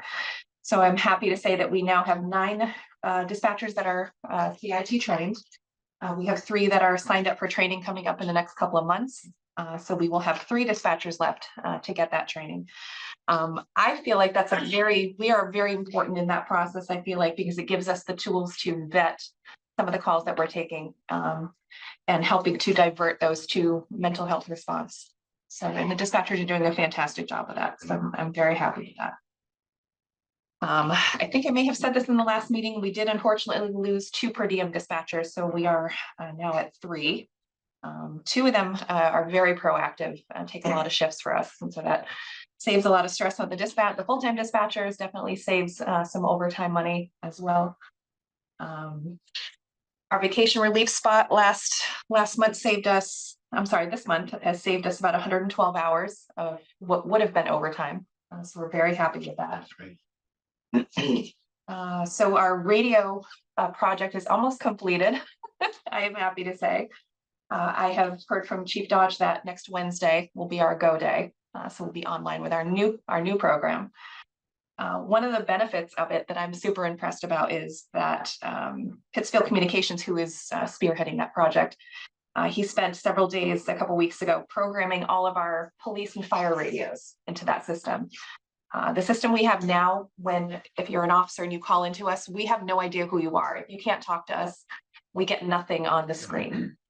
With the new system, we will get your name, which is fantastic. Or if it's a cruiser or a piece of apparatus, it'll give cruiser 1, engine 3.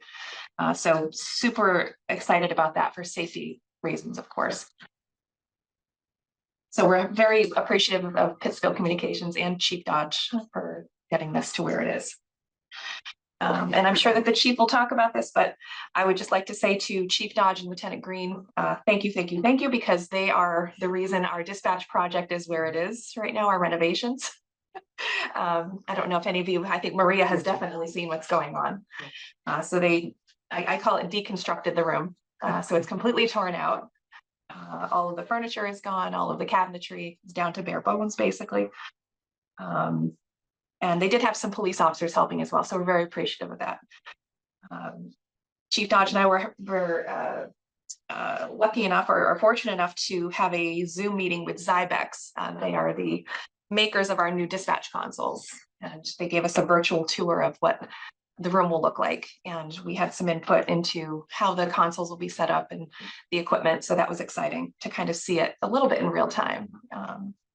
I think he said it takes about 6 weeks from the time that they have the final plans to getting it built. So as soon as we can get dispatch back together, I don't know if he has a time frame for that, but by the end of the year, it's all done. it's okay. So hopefully by the end of the year, we'll be in our renovated dispatch office. I'm very excited about that. The dispatchers definitely deserve that. I mean, we're certainly appreciative of having the old roll call room. And I know most of you, I think, have seen that. I know you have. So it's been a challenge, but I think they've lived up to the challenge. So I'm definitely impressed with them as well in regards to that. That's basically all I have, unless you guys have any questions. Cheers. Questions? I'm good.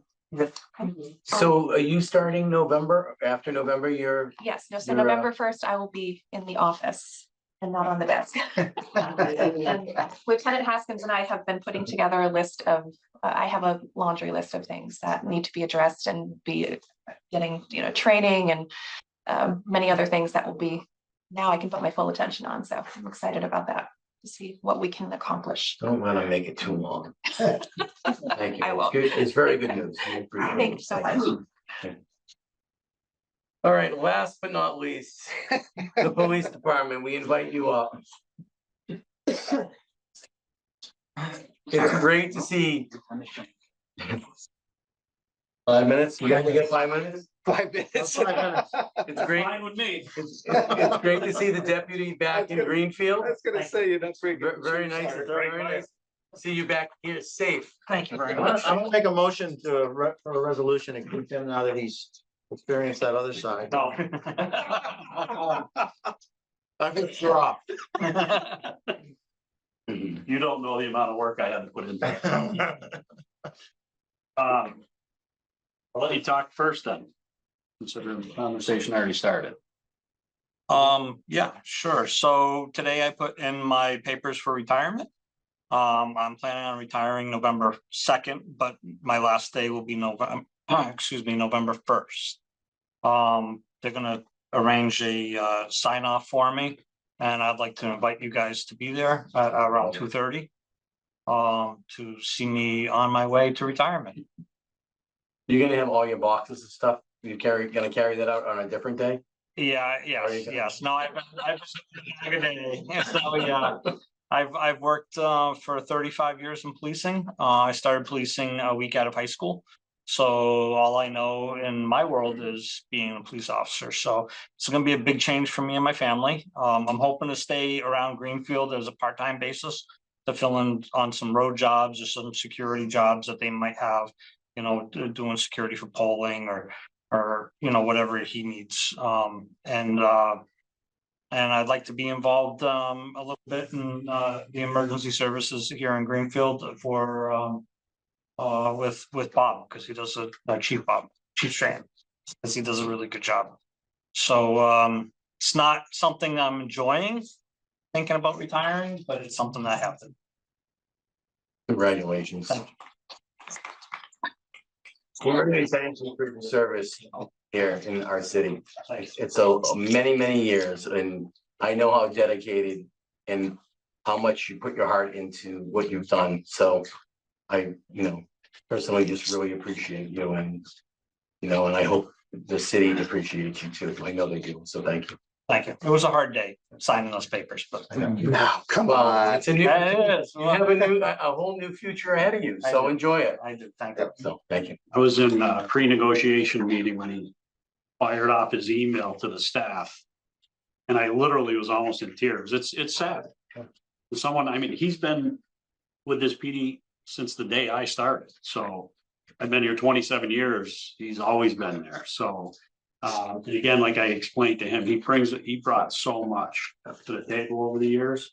He's really innovated our PD in a place I don't think we would have made it to if he wasn't there. I went to the IACP, the International Association of Chiefs of Police thing over the weekend in Boston. And he's well known throughout that circle, primarily for his skills in the accreditation process, which is big. So he's actually revolutionized that with the help of a software company who would hire him in 5 minutes if he wanted to go. I can tell you right now. But it'll be a big loss for us. We've developed a relationship even through, having me being promoted to chief instead of him. We worked through that quickly. And honestly, I've said so many times that we laugh too much at work. We just get along that well. So again, you can't say that about everybody. We actually have a really good relationship, so he'll be missed. I do hope he stays on with his certs. A plan we have, again, working towards his strength is being able to come out and maybe man our special ops vehicle on times when we need extra staffing. So, he's very good at the logistics of those things. So, I think we'll still see him around. I hope we still see him around. It'd be great to finally call him a reserve officer. You know what I mean? We'll be able to pick on him. Sleep better. Never stops. I know, I'll see I him. don't He's my neighbor. I don't think he's gonna have the I am responding app on his phone. We'll get him that too. We pick on them too, and Chris knows this, if we didn't love you, we wouldn't pick on you, so. That's what my mom told me. So please, if you can, please be there next Friday at 2:30. Yes. It will be absolutely a bittersweet moment for the Gordons, I'm sure, so. Congratulations. Thank you. Yeah, you love it so much. After 30 years like me, you'll be back. He got to stop. He's already wrote it. I'm not gonna go into details on the stats. You guys can refer to them. Yeah. Basically, calls were down, but the amount spent on those calls were up. You'll notice that the calls, one thing I noticed, and I try to track these kind of things, is there were 58 less calls to the downtown business district last month, adding to the month prior to that. We're now down over 100 calls in that period of time. So the steps we have taken already in the downtown business district, these, from my perspective, are working. That to me is an indicator of success. Some of the stuff we put into place is actually working. We have far less calls there. So again, you can read through the stats.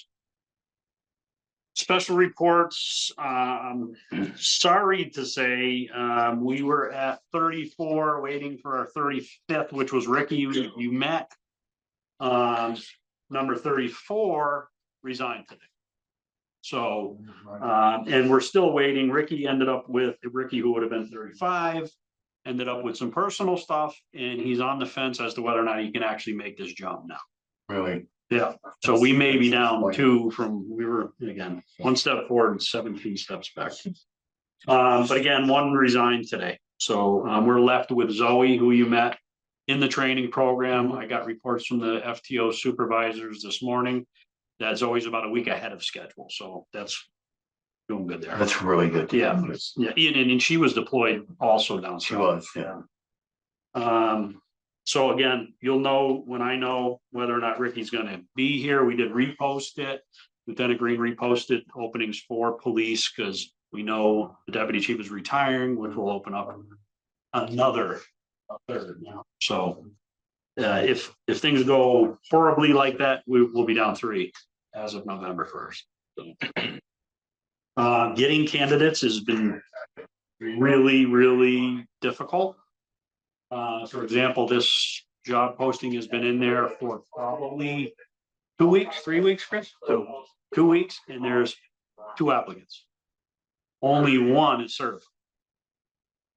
Another person is just threw their hat in the ring. So it's fizzling. And again, that IACP, it's not just here, obviously. This is national issue. So Do you think that you might have to go the academy route to, I don't see any other way. The problem with the academy, we were talking about this morning. The deadline to get into Holyoke Academy, which is the academy we would primarily use, is like today. All right, that means you would start their academy in November. That academy would take them until April, May. Their next academy is July. So even if we hired 2, 3, 10 academy, we have the funds. Even if we hired them today, they couldn't even start functioning as a police officer until July. And that's them going to the academy for 6 months. And then at least 12 weeks of break and after that. There is a backup plan that we may have to exercise, and that's the Boylston Academy. But again, if we're running this race, my thoughts are every agency is trying to run this race. So, they're going to hold spots. So as we sit and continue to try to get certified individuals, we may lose our opportunity. So again, it's going to be a challenging, we're trying to figure out which dice to roll and figure out which is going to be the best time for us to do it. If we miss those 2 academies, the next one would be June back in Holyoke. In July. They're having trouble filling them, aren't they? The academies? Yeah. Oh, no, they're not having That's the problem because you have so few academies. Okay. And everybody has to be full-time academy trained now. I thought Certainly that issue came up when they had the GCC meeting. the bigger departments devour them. So that's. Sheriff's sending 6. Sheriff's son, I know he is. Yeah. So if you think about it, if we hire somebody now, they can't go to the academy until the summer. Right. They won't graduate the academy till after this time next year. Exactly. And then they have 3 months of internal training. A year and a half. So, yeah. It's not that we don't want non-academy trained people. It's just time is somewhat of the essence and we want to hurry, try to get people on the staff. Yeah. You know, we have plans for these downtown positions. I don't know how we're even gonna do it. The whole point of that was we added an additional officer to the budget so that we could free up people to get downtown. Mhm. We're gonna make it happen. Which segues into the next thing is the contractor was given the award notification today to do the downtown substation. So for those who saw the city council meeting, the mayor presented it more as an informational to them, sort of looking for a nod, even though it didn't require their vote for appropriation. She's using, I believe, what's left of the law enforcement side of ARPA money to make it happen. There's another hurdle to it is that they believe they may have found asbestos in it. So the first thing we have to do is an asbestos test. So they'll delay it a little bit, but at least everything is underway. We'll just have to do what we have to do to get that done. And then I'm hoping that'll be done by the end of the year. I'd like to think it's wishful thinking, but I'm hoping. So that's a dispatch project, as Cindy indicated. We did gut out everything that needed to be gutted with the exception of one sectional wall, which will be a pass through into the new lobby. But we've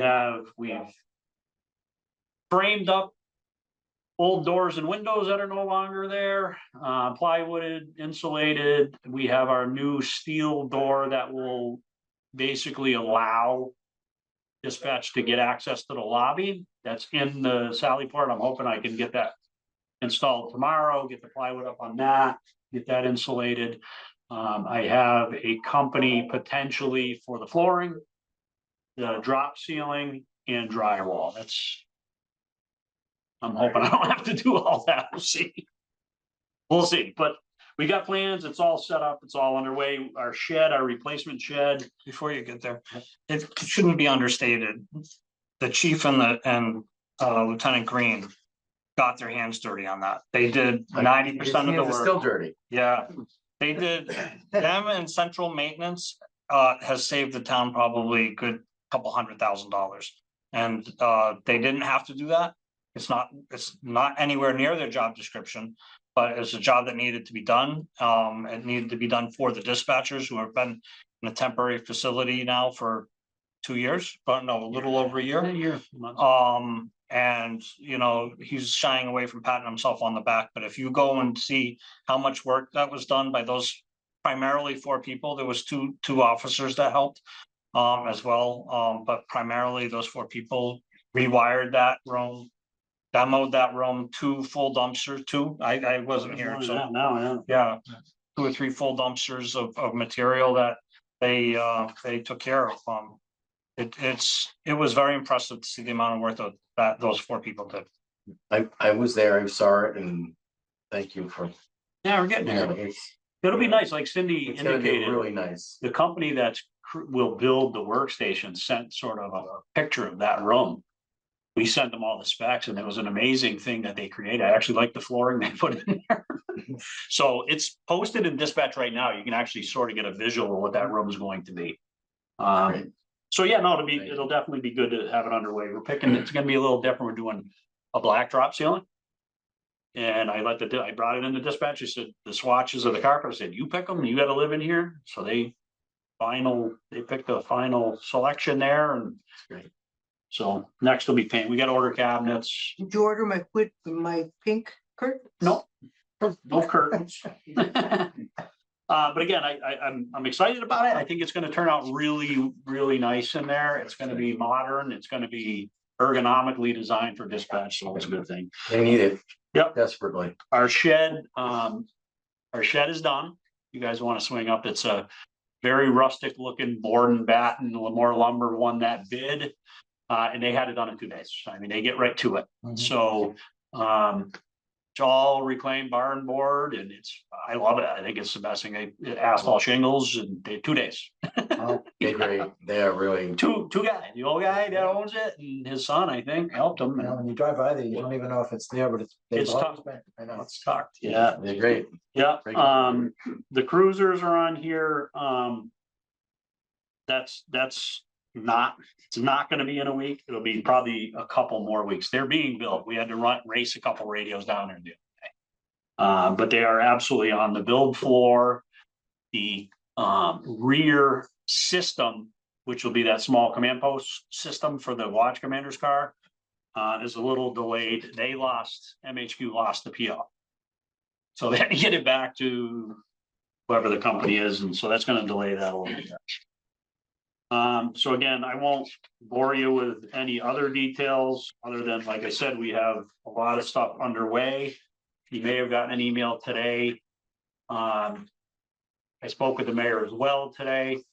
We're likely gonna initiate a promotional selection process.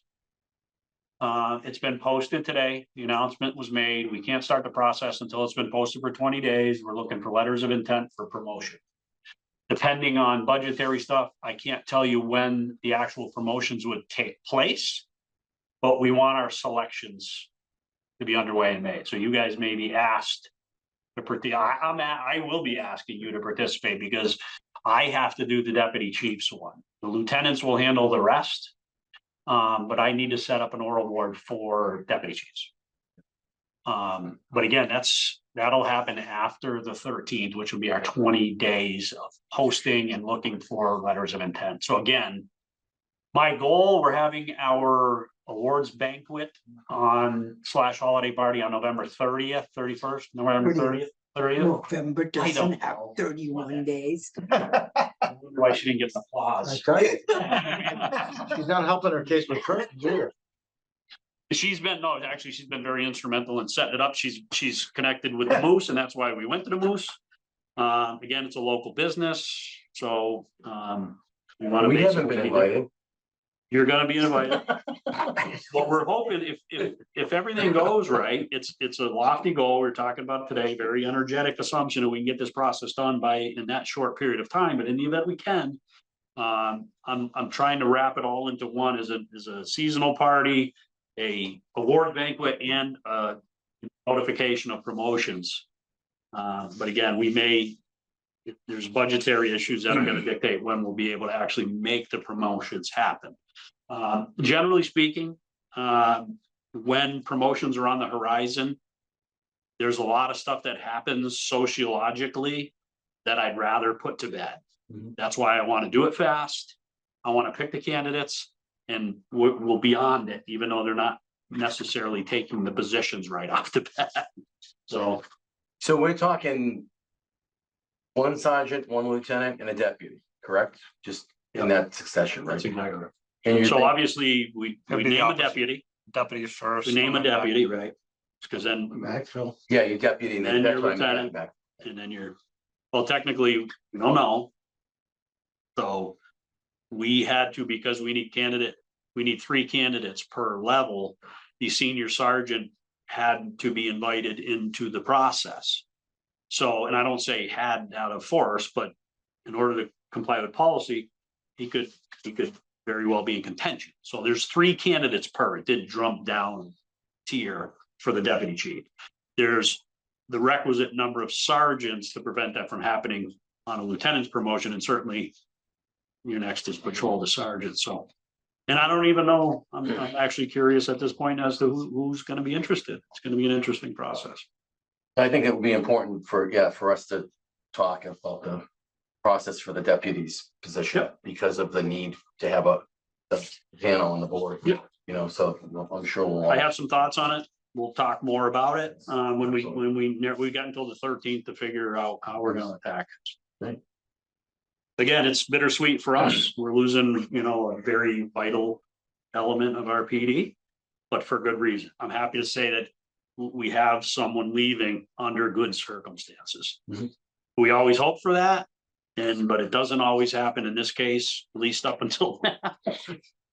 Things are going good. Excellent. Before any rumors start, this is a planned retirement, and I made to my max retirement age and pension. So I don't want people to think otherwise. This, if you asked me 5 years ago when you would retire, it would have been right now. So I just don't want people to start talking that has, there's no other reason The besides. WG is in good stand. Yeah. Let's be clear about it. His wife is telling him this is gonna happen, period. So that's why it's No, happening. she's very supportive. She's very supportive. I'm a tease. And the last thing I want to say is I want to thank you all personally and the former members of the Public Safety Commission. My pride and joy is doing community policing work. I love this community. I love Greenfield. I love working with the people. I know almost everybody that's online. I don't know that guy that's a dot, but That might be my relatives. I've had some good meetings. I've had some contentious meetings. But even though there's contentious meetings, we're still communicating, and you know, that's the bread and butter of community policing is talking. So I've really enjoyed that, and thank you very much for making me feel comfortable. Again, you guys are invited on the 29th to the meet and greet. You guys get 5 minutes, swing in there. Trunk or treat is this Friday at the PD, 4:30. I didn't put it together, so I'm not sure, something like that. It's on our face, we have people for that. All right, but that's just it. Our CIU continues to just keep hitting home runs. They're out doing special assignments tonight, traffic enforcement, things of that nature. So their wheels are always spinning. Got a lot of good things coming up, so. Thank you for your updates and your timing. Congratulations. Thank you. Nice to see All you. right. Thank you. So, Trunk or treat's the 3:35. last thing that I wanted to, and we don't have to discuss it, we could do it, is the next couple meetings, the meeting in November is on the 27th. You know, right there with Thanksgiving, and then the Christmas, I think the meeting is on the 25th. So I don't want to, I might not make. yes, so I don't want to go 2 months without having a meeting because budgets and, you know, all these important things we talked about. So I will send some emails out and we'll talk about some alternative dates for those months, okay? Yep. All right, so can I get a motion to adjourn? Can I get a second? Second. Can I get an all in favor? Meeting's over. Can start recording, sir. Thank you. Well,